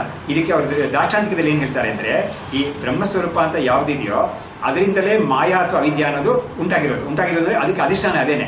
ಹಾಗಾಗಿ ಆ ಬ್ರಹ್ಮದ ಕಾರ್ಯವಾಗಿರೋ ಈ ಮಾಯೆ ಅನ್ನೋದು ಅಥವಾ ಅವಿದ್ಯೆ ಅನ್ನೋದು ಬ್ರಹ್ಮವನ್ನೇ ಮುಚ್ಚೋ ತರ ಒಂದು ಸ್ಥಿತಿ ಬಂದಿರುತ್ತೆ ಅಂತ ಇದಕ್ಕೆ ದೃಷ್ಟಾಂತ ಕೊಟ್ಟಿದ್ದಾರೆ ಅವರು. ಸೊ ಹೇಗಿದ್ರು ಕೂಡ ಈ ಜಾಗೃತ ಸ್ವಪ್ನ ಸುಷುಪ್ತಿ ಅನ್ನೋದು ಎಷ್ಟು ಗಟ್ಟಿಯಾಗಿರುತ್ತೆ ಅಂತ ಹೇಳಿದ್ರೆ, ನಮ್ಮ ಅಭಿಮಾನದಿಂದಾನೇ ಅದು ಅಷ್ಟು ಗಟ್ಟಿಯಾಗಿರೋದು. ಅದು ಏನಾಗಿರುತ್ತೆ, ಈ ಅದಕ್ಕೆ ಆಧಾರಭೂತವಾಗಿರೋ ಈ ತುರಿಯವನ್ನೇ ಅದು ಮುಚ್ಚಿಕೊಂಡಿರುತ್ತೆ ಆ ಸಮಯದಲ್ಲಿ. ಆದ್ರೆ ನಮ್ಮ ವಿವೇಕದಿಂದ, ಈ ಉಪದೇಶದಿಂದ, ವಿವೇಕದಿಂದ, ಇದು ವೇದಾಂತ ಹೇಳ್ಕೊಡಿರೋ ತತ್ವಜ್ಞಾನದಿಂದ ನಾವು ನೋಡಿದಾಗ ಇವುಗಳಿಗೆಲ್ಲ ಈ ಅಸ್ತಿತ್ವನೇ ಇಲ್ವಲ್ಲ. ಈ 3 ಅವಸ್ಥೆಗಳಿಗೂ ನಿಜವಾದ ಅಸ್ತಿತ್ವ ಇಲ್ವೇ ಇಲ್ಲ. ಅದಕ್ಕೆ ಮಾತ್ರ ನಿಜವಾದ ಅಸ್ತಿತ್ವ ಇದೆ, ಯಾವುದಕ್ಕೆ ತುರಿಯಕ್ಕೆ. ಇದಕ್ಕೆಲ್ಲ ಬೇಕಾದಷ್ಟು ಯುಕ್ತಿಗಳು, ಆಮೇಲೆ ಡಿಕ್ಲರೇಷನ್ ಸ್ಟೇಟ್ಮೆಂಟ್ಸ್ ಎಲ್ಲ ನಮಗೆ ಅಲ್ಲಲ್ಲಿ ಬಂದಿರುತ್ತೆ. ಒಂದು ಏನ್ ಸ್ಟೇಟ್ಮೆಂಟ್ ಅಂತ ಹೇಳಿದ್ರೆ, ಈ 2ನೇ ಅಧ್ಯಾಯದಲ್ಲಿ 14ನೇ ಮಂತ್ರ ಗೀತೆಯಲ್ಲಿ ನಾಸತೋ ವಿದ್ಯತೆ ಭಾವೋ ನಾ ಭಾವೋ ವಿದ್ಯತೆ ಸತಃ ಅಂತ. ಸೊ ಆ ಸ್ಟೇಟ್ಮೆಂಟ್ ನಾವು ನೋಡಿದಾಗ ಯಾವ ಒಂದು ತುರಿಯ ಅಂತ ಎಲ್ಲದಕ್ಕೂ ಅಧಿಷ್ಠಾನಭೂತವಾಗಿದೆಯೋ ಅದಕ್ಕೆ ಮಾತ್ರ ಇಲ್ಲದೆ ಹೋಗೋ ಸ್ಥಿತಿ ಬರೋದೇ ಇಲ್ಲ. ಆದ್ರೆ ಈ ಅವಸ್ಥೆಗಳು ಮಾತ್ರ ಬಂದು ಹೋಗ್ಬಿಡುತ್ತೆ, ಅವಳಿಗೆ ನಿಜವಾಗ್ಲೂ ಇರೋ ಸ್ಥಿತಿ ಅದಕ್ಕೆ ಇಲ್ವೇ ಇಲ್ಲ ಅಂತ ಆ ಶ್ಲೋಕದಿಂದ ನಮಗೆ ಗೊತ್ತಾಗುತ್ತೆ. ಹೀಗೆ ನಮಗೆ ನಾನಾ ಕಡೆಗಳಿಂದ ಭಗವತ್ಪಾದರು ಹೇಳಿರೋದು, ಇನ್ನು ಬೇರೆ ಬೇರೆ ಉಪದೇಶಗಳು, ಗೀತೆ ಉಪನಿಷತ್ತೆಲ್ಲ ಹೇಳಿರೋದು, ಇದೆಲ್ಲ ನಾವು ತಗೊಂಡು ನೋಡಿದಾಗ ಈ ತರ ಒಂದು ಸ್ಥಿತಿ ಇದು ತೀರ್ಮಾನ ಆಗುತ್ತೆ, ನಮಗೆ ಕೂಡ ನಿರ್ಣಯ ಆಗುತ್ತೆ ನಮಗೆ ಈ ವಿಷಯದಲ್ಲಿ. ಸೊ ಹೀಗೆ ಮಿಥ್ಯಾ ಪದಾರ್ಥ ಅಂತ ಹೇಳಕ್ಕೆ ಇವರು ರಥ ಗಜ ಇದೆಲ್ಲ ಹೇಳಿದ್ರು. ರೂಪಾನ್ ವಾಸನಾಮಯ ಅಂತ ಹೇಳಿದ್ರು. ಅವುಗಳೆಲ್ಲ ಸ್ಥೂಲವಲ್ಲ, ಅದು ವಾಸನಾಮಯ ಅಂತ ಹೇಳಿದ್ರು. ಸೂಕ್ಷ್ಮ ಶರೀರದಲ್ಲಿ ಅವಳು ಕಾಣಿಸ್ಕೊಳ್ಳುತ್ತೆ ಅಷ್ಟೇನೆ ಅಂತ. ಆಮೇಲೆ ವಾಸನಾಮಯ ದೃಷ್ಟ ಸುಷುಪ್ತೌ ಸುಖ ನಿದ್ರಾಂ ಸ್ವರೂಪ ಸುಖ ಅಭಿವ್ಯಕ್ತಕ ಕೇವಲ ಅಜ್ಞಾನಂ ಅನುಭೂಯ ಅಂತ. ಹಾಗಾಗಿ ಸುಷುಪ್ತಿ ಅವಸ್ಥೆಯಲ್ಲಿ ಏನಾಗಿದೆ ಅಂತ ಹೇಳಿದ್ರೆ, ಈ ಸುಖ ನಿದ್ರಾ ಅಂತ ಹೇಳಿದ್ರು. ಅದಕ್ಕೆ ಏನು ಅರ್ಥ ಅಂತ ಹೇಳಿದ್ರೆ ಸ್ವರೂಪ ಸುಖ ಅಭಿವ್ಯಂಜಕವಾಗಿರೋ ನಮ್ಮ ಸ್ವರೂಪ ಸುಖ ಏನಿದೆಯೋ ಅದನ್ನ ನಮಗೆ ತೋರಿಸ್ಕೊಡ್ಬೇಕು, ಅನುಭವಕ್ಕೆ ತರಬೇಕು. ಅನುಭವಕ್ಕೆ ತರೋದು ಹೇಗೆ ಅಂತ ಹೇಳಿದ್ರೆ ಅದಕ್ಕೆ ಹೇಳ್ತಾ ಇದ್ದಾರೆ ಕೇವಲ ಅಜ್ಞಾನ ಅಂತ.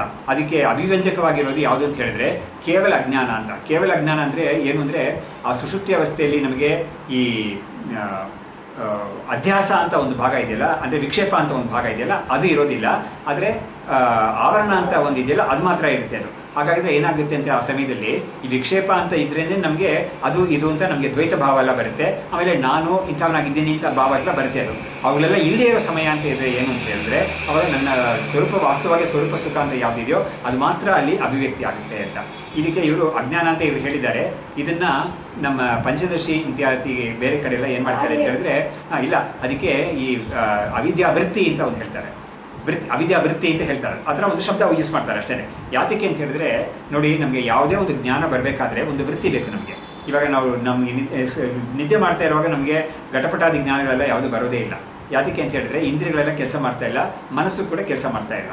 ಇವಾಗ ಇಂದ್ರಿಯಗಳು ಮನಸ್ಸೆಲ್ಲ ಕೆಲಸ ಮಾಡ್ತಾ ಇರೋ ಯಾವುದು ಜಾಗೃತ ಅವಸ್ಥೆ ಅಂತ ಇದೆಯೋ ಅವಾಗ ನಮಗೆ ಹೊರಗಡೆ ವಸ್ತುಗಳೆಲ್ಲ ನಮಗೆ ಗೊತ್ತಾಗುತ್ತೆ. ಸ್ವಪ್ನ ಅವಸ್ಥೆಯಲ್ಲೂ ಕೂಡ ವಾಸನಾಮಯವಾದ ವ್ಯವಸ್ಥೆಯಲ್ಲಿ ಎಲ್ಲ ಗೊತ್ತಾಗುತ್ತೆ. ಆದರೆ ಸುಷುಪ್ತಿಯಲ್ಲಿ ನಮಗೆ ಈ ಸುಖದ ಒಂದು ಅನುಭವ ನಮಗೆ ಬಂದಿದೆಯಲ್ಲ, ಆ ಅನುಭವ ಬರಕ್ಕೆ ನಮಗೆ ಏನಾದರೂ ವೃತ್ತಿ ಬೇಕು. ವೃತ್ತಿ ಇಲ್ಲದೆ ಆ ಒಂದು ಜ್ಞಾನ ನಮಗೆ ಬರಕ್ಕೆ ಸಾಧ್ಯವಿಲ್ಲ. ಹಾಗಾಗಿ ಈ ಒಂದು ವೃತ್ತಿ ಬೇಕು ಅಂತ ಇರೋದ್ರಿಂದ ಆ ವೃತ್ತಿ ನಮಗೆ ಅಂತಃಕರಣ ವೃತ್ತಿ ಅಂತ ಹೇಳಿದ್ರೆ ಬರೋದಿಲ್ಲ. ಯಾಕಂದ್ರೆ ಅಂತಃಕರಣ ಲಯವಾಗಿದೆ ಅಂತ ಆ ಸಮಯದಲ್ಲಿ ಶಾಸ್ತ್ರ ಹೇಳುತ್ತೆ. ಅವಾಗ ಏನಾಗುತ್ತೆ ಅಂದ್ರೆ ಅವಿದ್ಯಾವೃತ್ತಿ ಅಂತ ಇವರನ್ನು ಕಲ್ಪನೆ ಮಾಡಿ ಅವಿದ್ಯಾವೃತ್ತಿಯಿಂದ ಇವನು ಆ ಆತ್ಮಸುಖ ಆ ಸ್ವರೂಪ ಸುಖವನ್ನ ಇವನು ಗ್ರಹಿಸ್ತಾನೆ. ಆಮೇಲೆ ಎಚ್ಚರ ಆದ್ಮೇಲೆ ಏನ್ ಮಾಡ್ತಾನೆ, ವಿಜ್ಞಾನಮಯ ಕೋಶ ಅದೆಲ್ಲ ಎತ್ಕೊಂಡ್ಬಿಡ್ತಲ್ಲ, ಅವಾಗ ಅದ್ರ ಮುಖಾಂತರ ಇವನು ಅದನ್ನ ಸ್ಮರಣೆ ಮಾಡ್ಕೊಳ್ತಾನೆ. ನಾನು ತುಂಬಾ ಚೆನ್ನಾಗಿ ಸುಖವಾಗಿ ಇತ್ತು ನನಗೆ ಆ ಸಮಯದಲ್ಲಿ ಅಂತ ಸುಖವಾಗಿ ನಿದ್ದೆ ಮಾಡಿದೆ ಅನ್ನೋದನ್ನೆಲ್ಲ ಅವನು ಆಮೇಲೆ ಸ್ಮರಿಸ್ಕೊಳ್ತಾನೆ. ಸೊ ಹೀಗೆ ಆ ಸುಷುಪ್ತಿ ಅವಸ್ಥೆಯಲ್ಲಿ ನಮಗೆ ಯಾವ ಒಂದು ಜ್ಞಾನ ಬಂದಿದೆಯೋ ಆ ಜ್ಞಾನವನ್ನ ಪಡ್ಕೊಳ್ಳೋಕ್ಕೆ ನಮಗೆ ಒಂದು ವೃತ್ತಿ ಬೇಕಾಗಿದೆ. ಆ ವೃತ್ತಿಯನ್ನ ಇವ್ರೇನ್ ಮಾಡಿದ್ದಾರೆ, ಅವಿದ್ಯಾವೃತ್ತಿ ಅಂತ ಹೇಳಿದ್ದಾರೆ. ಕೆಲವರು ಏನ್ ಮಾಡ್ತಾರೆ ಅಂದ್ರೆ ಆನಂದಮಯ ಕೋಶ ಅಂತ ಒಂದಿದೆಯಲ್ಲ ಅದು ಮಾತ್ರ ಎಚ್ಚರವಾಗಿರುತ್ತೆ, ಬಾಕಿ ಎಲ್ಲ ಸುಪ್ತವಾಗಿರುತ್ತೆ ಅಂತ ಹೇಳೋರು ಇದ್ದಾರೆ. ಹಾಗಾದ್ರೆ ಆನಂದಮಯ ಕೋಶ ಅನ್ನೋದು ಆಕ್ಚುಲಿ ಅಜ್ಞಾನನೇ. ಅದು ಕೂಡ ಯಾವ ರೀತಿಯಲ್ಲಿ ಅಂತ ಹೇಳಿದ್ರೆ ಈ ಇಡೀ ಪ್ರಪಂಚಕ್ಕೆ ಯಾವುದೋ ಒಂದು ಕಾರಣವಾಗಿದೆಯೋ ಮಾಯೆ ಅಥವಾ ಪ್ರಕೃತಿ ಅನ್ನೋದು, ಅದು ಈ ಸುಷುಪ್ತಿ ನಮ್ಮ ಆನಂದಮಯ ಕೋಶದಲ್ಲಿ ಅದು ಇದೆ, ಆ ವಸ್ತು ಇದೆ. ಅದು ಯಾಕೆಂದ್ರೆ ಅದು ಅತ್ಯಂತ ಸೂಕ್ಷ್ಮವಾದ ಒಂದು ಪ್ರಕೃತಿ, ಮೂಲ ಪ್ರಕೃತಿ ಅನ್ನೋದು ಅತ್ಯಂತ ಸೂಕ್ಷ್ಮವಾದ ವಸ್ತು. ಅದು ಅದರ ಒಂದು ಮ್ಯಾನಿಫೆಸ್ಟೇಷನ್ ಈ ಇಡೀ ಪ್ರಪಂಚ ಅನ್ನೋದು. ಇದನ್ನ ಯಾತಕ್ಕೆ ಇಲ್ಲೆಲ್ಲ ಹೇಳಿದ್ದಾರೆ ಅಂತ ಹೇಳಿದ್ರೆ ಈ ಪಂಚಕೋಶ ಅಂತ ಒಂದು ಕಲ್ಪನೆ ಇದೆಯಲ್ಲ, ಅನ್ನಮಯ, ಪ್ರಾಣಮಯ, ಮನೋಮಯ, ವಿಜ್ಞಾನಮಯ, ಆನಂದಮಯ ಅಂತ. ಈ ಆನಂದಮಯ ಆದ್ಮೇಲೆ ಆತ್ಮ. ಹಾಗಾದ್ರೆ ಈ ಆತ್ಮನಿಗೆ ತುಂಬಾ ಹತ್ತಿರದಲ್ಲಿ ಇರೋದು ಯಾವುದು ಅಂತ ಹೇಳಿದ್ರೆ ಈ ಆನಂದಮಯ ಕೋಶ. ಈ ಆನಂದಮಯ ಕೋಶವನ್ನೇ ಅಜ್ಞಾನ ಅನ್ನೋದು ಕೂಡ ಅದೇ ಸೀಟ್ ಅಂತ ಹಾಕಿದ್ದಾರೆ. ನಮಗೆ ಕಾರಣ ಶರೀರ ಅಂತ ಯಾವ್ದನ್ನ ಹೇಳ್ತೀವೋ ಅದಕ್ಕೆ ಸೀಟ್ ಯಾವುದು ಅಂದ್ರೆ ಆನಂದಮಯ ಕೋಶನೇ. ಹೀಗೆ ಕೂಡ ತೋರಿಸ್ಬಿಟ್ಟಿದ್ದಾರೆ. ಆಮೇಲೆ ಅಹಂಕಾರ ಅಂತ ನಾವು ಯಾವ್ದನ್ನ ಹೇಳ್ತೀವೋ ಅದಕ್ಕೆ ಆಸ್ಪದ ಅಥವಾ ಅದಕ್ಕೆ ಲೋಕಸ್ ಯಾವುದು ಅಂದ್ರೆ ಅದು ಕೂಡ ಈ ಆನಂದಮಯ ಕೋಶನೇ. ಸೊ ಹಾಗಾಗಿ ಈ ಅಂಶವನ್ನ ಭಗವತ್ಪಾದರು ಯೋ ವೇದ ನಿಹಿತಂ ಗುಹಾಯಾಂ ಪರಮೇ ವ್ಯೋಮನ್ ಅಂತ ಬರುತ್ತಲ್ಲ ತೈತಿರೀಯದಲ್ಲಿ, ಆ ಜಾಗದಲ್ಲಿ ಅವರು ತೋರಿಸ್ಕೊಟ್ಟಿದ್ದಾರೆ ಅದನ್ನ. ಹಾಗಾಗಿ ನೋಡಿ, ಅತ್ಯಂತ ಸ್ಥೂಲವಾದ ವಸ್ತುಗಳೆಲ್ಲ ನಾವು ಇಂದ್ರಿಯಗಳಿಂದ ಇದು ಗ್ರಹಣ ಮಾಡ್ತೀವಿ. ಆದ್ರೆ ಪಂಚಭೂತಗಳು ಅಂತ ಯಾವ್ದಿದೆಯೋ ಅದು ಯಾವ್ದು ಅಪಂಚೀಕೃತ ಪಂಚಭೂತಗಳು, ಅವುಗಳನ್ನ ನಾವು ಇಂದ್ರಿಯಗಳಿಂದ ನೋಡಕ್ ಆಗೋದೇ ಇಲ್ಲ. ಅಲ್ಲಿವರೆಗೂ ಅಲ್ಲೇ ನಮಗೆ ನೋಡಕ್ ಆಗೋದಿಲ್ಲ ಅಂತ ಇದ್ದಾಗ ಅದಕ್ಕೂ ಮೂಲಭೂತವಾಗಿರೋ ಮೂಲ ಪ್ರಕೃತಿ ಅಂತ ಇದೆಯಲ್ಲ, ಅದನ್ನ ನಾವು ಇಂದ್ರಿಯಗಳಿಂದ ಅನುಭವಿಸಕ್ ಆಗೋದು. ಹಾಗಾದ್ರೆ ಏನಾಯ್ತು, ಅತ್ಯಂತ ಸ್ಥೂಲವಾಗಿ ಈ ಪದಾರ್ಥಗಳೆಲ್ಲ ಇದ್ರೆ ಅತ್ಯಂತ ಸೂಕ್ಷ್ಮವಾಗಿ ಇರೋದು, ಅದಕ್ಕೆ ಕಾರಣವಾಗಿರೋ ಈ ಮೂಲ ಪ್ರಕೃತಿ ಅಂತ ಇದೆಯಲ್ಲ ಅದಕ್ಕಿಂತ ಸೂಕ್ಷ್ಮವಾಗಿರೋದು ಆತ್ಮ ಅಂತ. ಹಾಗಾಗಿ ಈ ಆತ್ಮನಿಗೆ ತುಂಬಾ ಹತ್ತಿರದಲ್ಲಿರೋದು ಯಾವುದು ಅಂದ್ರೆ ಈ ಮೂಲ ಪ್ರಕೃತಿ ಅಂತ ಹೇಳೋದು, ಅದನ್ನೇನೆ ಈ ಆನಂದಮಯ ಕೋಶ ಅಂತ ನಾವು ಯಾವ್ದನ್ನ ಹೇಳ್ತೀವೋ ಅದು. ಸೊ ಹೀಗಾಗಿ ಅದು ಆ ಸಮಯದಲ್ಲಿ ಎಚ್ಚರವಾಗಿರುತ್ತೆ ಅಂತ ಹೇಳಿದ್ರೆ ಏನು, ಈ ಅಜ್ಞಾನ ಅಂತ ಇವ್ರು ಹೇಳ್ತಾ ಇದ್ದಾರಲ್ಲ, ಅದಕ್ಕೆ ಆಸ್ಪದವಾಗಿರೋ ಈ ಆನಂದಮಯ ಎರಡು ಆನಂದಮಯ ಕೋಶಕ್ಕೆ ಹೇಳೋದು. ಇವಾಗ ಸ್ಥೂಲ ಶರೀರಕ್ಕೆ ಯಾವ್ದು ಅಂತ ನಮ್ಮ ಕೈಯಿಂದ ತೋರಿಸ್ಬೋದು. ಸೂಕ್ಷ್ಮ ಶರೀರ ಯಾವುದು ಅಂತ ಹೇಳಿದ್ರೆ ಅದಕ್ಕೆ ನಾವು ಶಾಸ್ತ್ರದಿಂದ ತಿಳ್ಕೊಂಡು ನಾವು ಹೇಳ್ತೀವಿ ಮನಸ್ಸು, ಬುದ್ಧಿ, ಆಮೇಲೆ ಇಂದ್ರಿಯಗಳು, ಪ್ರಾಣ, ಇವುಗಳೆಲ್ಲ ಸೂಕ್ಷ್ಮ ಶರೀರ ಅಂತ ಹೇಳ್ತೀವಿ. ಹಾಗಾದ್ರೆ ಈ ಸ್ಥೂಲ ಶರೀರ ಕಾರಣ ಶರೀರ ಯಾವುದು ಎಲ್ಲಿದೆ ಅಂತ ಕೇಳಿದ್ರೆ ಅದಕ್ಕೆ ನಮ್ಮಲ್ಲೇ ನಾವು ತೋರಿಸ್ಕೋಬೇಕು, ಹೊರಗಡೆ ಎಲ್ಲಿ ತೋರ್ಸಂಗಿಲ್ಲ ನಾವು, ಅದಕ್ಕೆ ಈ ತರ ಮಾಡಿರೋದು. ಹಾಗಾಗಿ ಈ 3 ಶರೀರಗಳು ಕೂಡ ಒಬ್ಬನಿಗೆ ಇದೆ ಅಂತ ಹೇಳಿದಾಗ ಈ 2 ತೋರ್ಸಕ್ಕಾಗುತ್ತೆ ನಿಮಗೆ, 3ನೇದು ತೋರ್ಸಕ್ಕಾಗಲ್ವಲ್ಲ ಅಂತ ನಮಗೆ ಒಂದು ಪ್ರಶ್ನೆ ಬಂದಾಗ ಅದನ್ನ ಆನಂದಮಯ ಕೋಶಕ್ಕೆ ಸೇರಿಸ್ಬಿಟ್ಟು ಅದು ಕೂಡ ನಿಲ್ಲಲ್ಲೇ ಇದೆ ಅದು. ಯಾಕಂದ್ರೆ ಆ ವ್ಯಕ್ತಿಗೆ ಸೂಕ್ಷ್ಮ ಶರೀರ ಯಾವುದಿದೆಯೋ ಅದು ಅವನಿಗೆ ಒಂದಾನೊಂದು ಸಮಯದಲ್ಲಿ, ಅದು ಸಮಯ ಯಾವುದು ಅಂತ ಹೇಳಕ್ಕಾಗೋದಿಲ್ಲ, ಅನಾದಿ, ಆ ಸಮಯದಲ್ಲಿ ಅದು ಉತ್ಪತ್ತಿ ಆಗಿದೆ, ಅದು ಪಂಚಭೂತಗಳಿಂದ ಉತ್ಪತ್ತಿ ಆಗಿದೆ. ಆದ್ರೆ ಅದು ಎಲ್ಲಿ ತನಕ ಇರುತ್ತೆ ಅಂತ ಹೇಳಿದ್ರೆ ಮೋಕ್ಷ ಬರೋ ತನಕ ಇರುತ್ತೆ, ಅದು ಮಾತ್ರ ಹಾಗೆ ಇರುತ್ತೆ, ಅದು ಭದ್ರವಾಗಿರುತ್ತೆ. ಅದು ಈ ಸ್ಥೂಲ ಶರೀರ ಮಾತ್ರ ಪ್ರತಿ ಸತಿನೂ ಬಂದು ಹೋಗ್ಬಿಡುತ್ತೆ. ಆದ್ರೆ ಈ ಸೂಕ್ಷ್ಮ ಶರೀರ ಮಾತ್ರ ಮೋಕ್ಷ ಪರ್ಯಂತ ಅದು ಹಾಗೆ ಇರುತ್ತೆ. ಅದರಲ್ಲಿ ಸೇರ್ಕೊಳ್ಳುತ್ತೆ, ಮೈನಸ್ ಆಗೋದು ಪ್ಲಸ್ ಆಗೋದು ಆಗ್ತಾ ಇರುತ್ತೆ. ಅದು ಪ್ಲಸ್ ಆಗೋದೇನು, ನಮ್ಮ ಕರ್ಮ ವಾಸನೆಗಳು, ನಾವು ಪಡ್ಕೊಂಡಿರೋ ಜ್ಞಾನ ಅವುಗಳೆಲ್ಲ ಸೇರ್ಕೊಳ್ತಾ ಇರುತ್ತೆ ಅದರಲ್ಲಿ. ಆಮೇಲೆ ಬಿಟ್ಟು ಹೋಗ್ತಾ ಇರೋದು ಕೂಡ ಹೋಗ್ತಾ ಇರುತ್ತೆ. ಕರ್ಮವನ್ನು ನಾವು ಕೆಲವು ಕರ್ಮಗಳನ್ನ ನಾವು ಅನುಭವಿಸಿ ಮುಗಿಸಿದಾಗ ಸಂಚಿತ ಕರ್ಮ ಅನ್ನೋದು ಮುಗಿದೋಗ್ಬಿಡುತ್ತೆ, ಅದು ನಾವು ಅನುಭವಿಸಿದ ಮೇಲೆ ಅದು ಮುಗಿದೋಗ್ಬಿಡುತ್ತೆ ಅದು. ಸೊ ಹೀಗೆ ನಮಗೆ ಅದರಲ್ಲಿ ಪ್ಲಸ್ ಅಂಡ್ ಮೈನಸ್ ಆಗ್ತಾ ಇದ್ರು ಕೂಡ ಆ ಕಂಟೈನರ್ ಅಂತ ಒಂದು ಇದೆಯಲ್ಲ ಅದು ಮಾತ್ರ ಭದ್ರವಾಗಿ ಹಾಗೆ ಇರುತ್ತೆ, ಅದು ಮಾತ್ರ ಮೋಕ್ಷದಲ್ಲಿ ಹೋಗೋದು ಅಂತ ವ್ಯವಸ್ಥೆ ಇದೆ ಅದು. ಸೊ ಹೀಗೆ ನೋಡಿದಾಗ ಕಾರಣ ಶರೀರ ಅನ್ನೋದು ಕೂಡ ನಮಗೆ ಕೊನೆ ತನಕ ಇರಬೇಕು, ಅದು ಜ್ಞಾನ ಬರೋ ತನಕ ಕಾರಣ ಶರೀರ ಇದ್ದೇ ಇರುತ್ತೆ. ಅದು ಯಾತಿಗೆ ಕಾರಣ ಶರೀರ ಅಂತ ಹೆಸರು ಕೊಟ್ಟಿದ್ದಾರೆ ಅಂದ್ರೆ ಈ ಸ್ಥೂಲ ಸೂಕ್ಷ್ಮ ಶರೀರಗಳಿಗೆ ಕಾರಣವಾಗಿದೆ ಅನ್ನೋ ಕಾರಣದಿಂದ ಅದಕ್ಕೆ ಕಾರಣ ಶರೀರ ಅಂತ ಹೆಸರು. ಯಾವುದಕ್ಕೆ ಅದಕ್ಕೆ ಕಾರಣ ಅಂದ್ರೆ ಇವೆರಡಕ್ಕೂ ಕಾರಣ ಅಂತ. ಸೊ ಹೀಗಾಗಿ ಇವೆರಡು ಇಟ್ಕೊಂಡೇ ನಾವು ಕರ್ಮಗಳೆಲ್ಲ ಮಾಡ್ತಾ ಇರ್ತೀವಿ, ಈ ಪ್ರಪಂಚವನ್ನೆಲ್ಲ ಮತ್ತೆ ಪರ್ಪೆಚುಯೇಟ್ ಮಾಡ್ತಾನೆ ಇರ್ತೀವಿ, ನಮ್ಮ ಸಂಸಾರವನ್ನ. ಸೊ ಹೀಗೆ ಒಂದು ವ್ಯವಸ್ಥೆ ಸಮಗ್ರವಾಗಿ ಇದೆ ಅದು. ಸೊ ಈಗ ಇಲ್ಲಿ ಹೇಳ್ತಾ ಇದ್ದಾರೆ, ಸುಷುಪ್ತಿ ವ್ಯವಸ್ಥೆಯಲ್ಲಿ ನಾವು ಕೇವಲ ಅಜ್ಞಾನ ಅನ್ನೋದನ್ನ ನಾವು ಅನುಭವಿಸಿ ಅವಿದ್ಯಾ ದಶಾಯಾಮ್ ಇತಿ, ಅದೇ ಅವಿದ್ಯಾ ದಶೆಯಲ್ಲಿ ಇದನ್ನ ಇತ್ಯೇವಂ ಪ್ರಕಾರಂ ಆತ್ಮಾನಂ, ಹೀಗೆ ಅವಿದ್ಯಾ ದಶೆಯಲ್ಲಿ ಈ 3 ಅವಸ್ಥೆಗಳನ್ನು ನಾವು ಅನುಭವಿಸ್ತಾ ಇರ್ತೀವಿ, ಗೊತ್ತಿಲ್ಲದೆ ಅನುಭವಿಸ್ತಾ ಇರ್ತೀವಿ.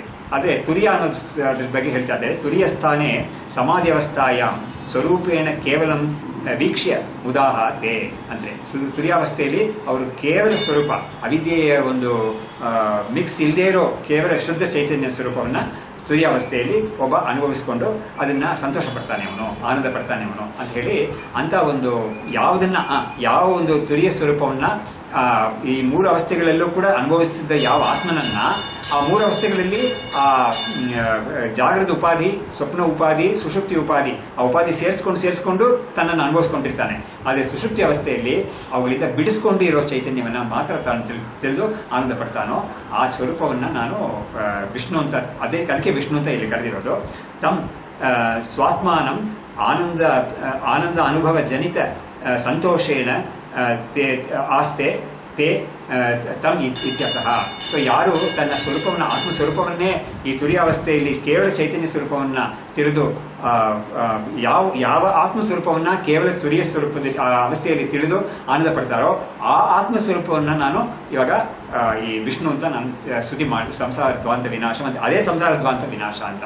ಹಾಗಾದ್ರೆ ಇವರು ಈ ಶ್ಲೋಕದಲ್ಲಿ ಭಗವತ್ಪಾದರು ಮಹಾವಾಕ್ಯ ಅರ್ಥವನ್ನ ಹೇಗೆ ತೋರಿಸ್ಕೊಟ್ಟಿದ್ದಾರೆ ನೋಡಿ, ಅದರಲ್ಲಿ ಹೆಣೆದು ಬಿಟ್ಟಿದ್ದಾರೆ. ಹಾಗೇನೆ ಬಾಯಿ ಬಿಟ್ಟು ಹೇಳಲಿಲ್ಲ, ತತ್ವಮಸಿ ಅಂತ ಹೇಳಲಿಲ್ಲ, ಅಹಂ ಬ್ರಹ್ಮಾಸ್ಮಿ ಅಂತ ಹೇಳಲಿಲ್ಲ ಬಾಯಿ ಬಿಟ್ಟು, ಆದ್ರೆ ಅದನ್ನ ಪೂರ್ತಿ ಇದರಲ್ಲಿ ಸೇರಿಸ್ಬಿಟ್ಟಿದ್ದಾರೆ ಅವರು. ಎಸ್,